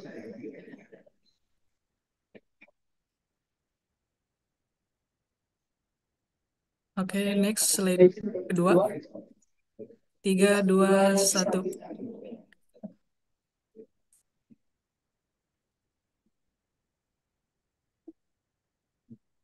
Oke, sudah. Terima kasih. Saya kembalikan kepada Mas Ganjar.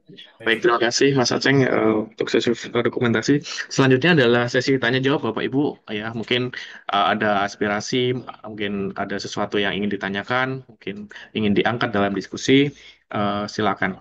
Jadi mungkin dari sesi yang pertama mungkin saya batasi 2 atau 3 pertanyaan dulu mungkin. Bapak Ibu silakan yang ingin bertanya.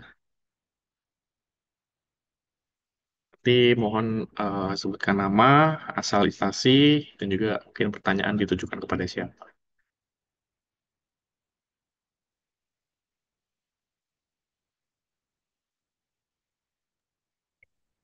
Baik, saya dulu kali ya. Saya Baik,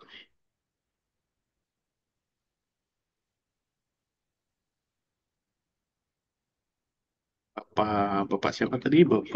Windra. Bapak Windra ya. Heeh. Oke, Dari baik silakan Bapak Windra.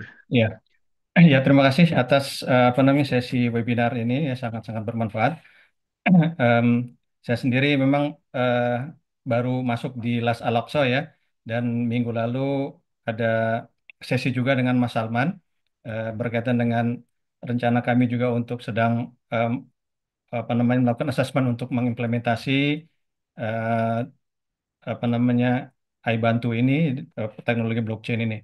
Nah tadi di sesi yang pertama saya dengar yang berkaitan dengan aspek syariahnya, kemudian bagaimana itu diimplementasikan di dalam teknologi iBantu ini. Utamanya adalah yang kaitan dengan zakat gitu, karena transaksi zakat syariahnya adalah putus dengan apa namanya amil gitu ya.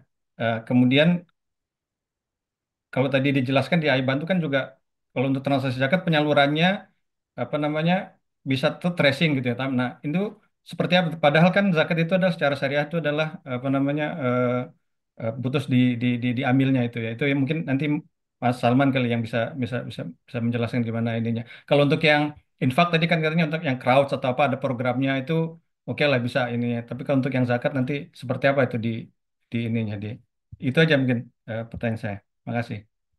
Baik, terima kasih Bapak. Mungkin saya tampung dulu satu. Mungkin ada lagi Bapak Ibu yang ingin bertanya?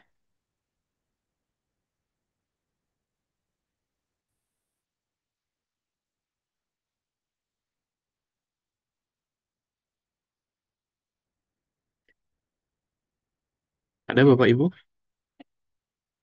Baik, jika tidak ada mungkin sambil mungkin Mas Salman menjawab ya pertanyaan dari Pak Windra, mungkin Bapak Ibu nanti bisa menyusul ya pertanyaan selanjutnya. Oke, silakan Mas Salman untuk pertanyaan dari Pak Windra. Baik, terima kasih Pak Indra atas pertanyaannya.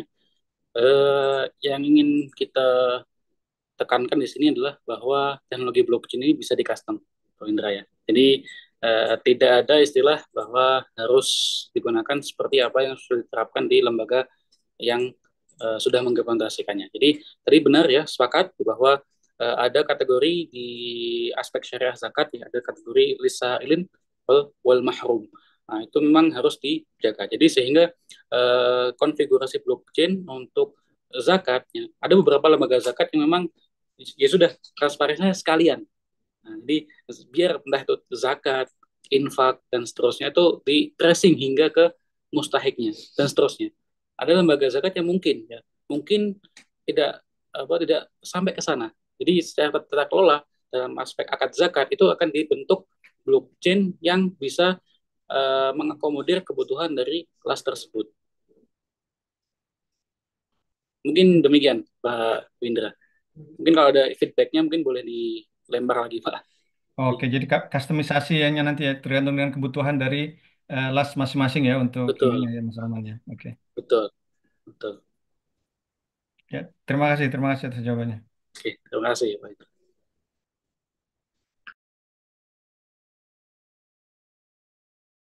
Oke, baik. Bapak Ibu mungkin ada pertanyaan lainnya?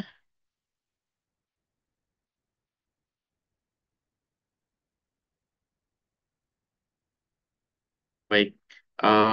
Jika sudah tidak ada, mungkin kita bisa cukupkan ya sesi webinar kali ini. Mungkin nanti jika ada pertanyaan tambahan atau mungkin ingin tahu lebih detail, bisa kunjungi ya ibantu.co atau mungkin ada beberapa sosial media kami di bantu.co di Instagram, di LinkedIn, dan juga di Twitter. Dan juga nanti di PowerPoint ya, materi juga ada alamat ibantu.co yang jika Bapak Ibu ingin um, mengetahui lebih jauh ya, ingin mengetahui lebih detailnya. Baik, Bapak Ibu, tiba di akhir webinar. Saya Ganjar Pranowo, saya ucapkan terima kasih banyak atas partisipasi Bapak Ibu, Lembaga Zakat Nasional, Lembaga Zakat di Kabupaten dan Kota, dan juga para penggiat eh, filantropi Islam di Indonesia atas kehadiran Bapak Ibu. Sekali lagi terima kasih. Kita tutup webinar pada hari ini dengan bacaan hamdalah dan doa kafaratul majelis. Alhamdulillahirrahmanirrahim. Terima kasih Bapak Ibu. Assalamualaikum warahmatullahi wabarakatuh.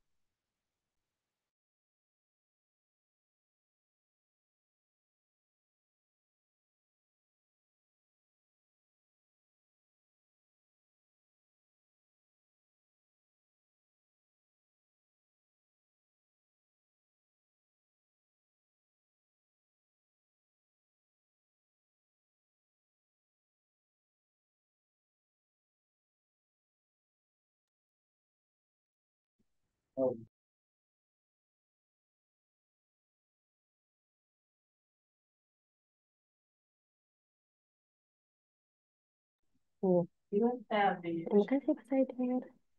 Nomor secret.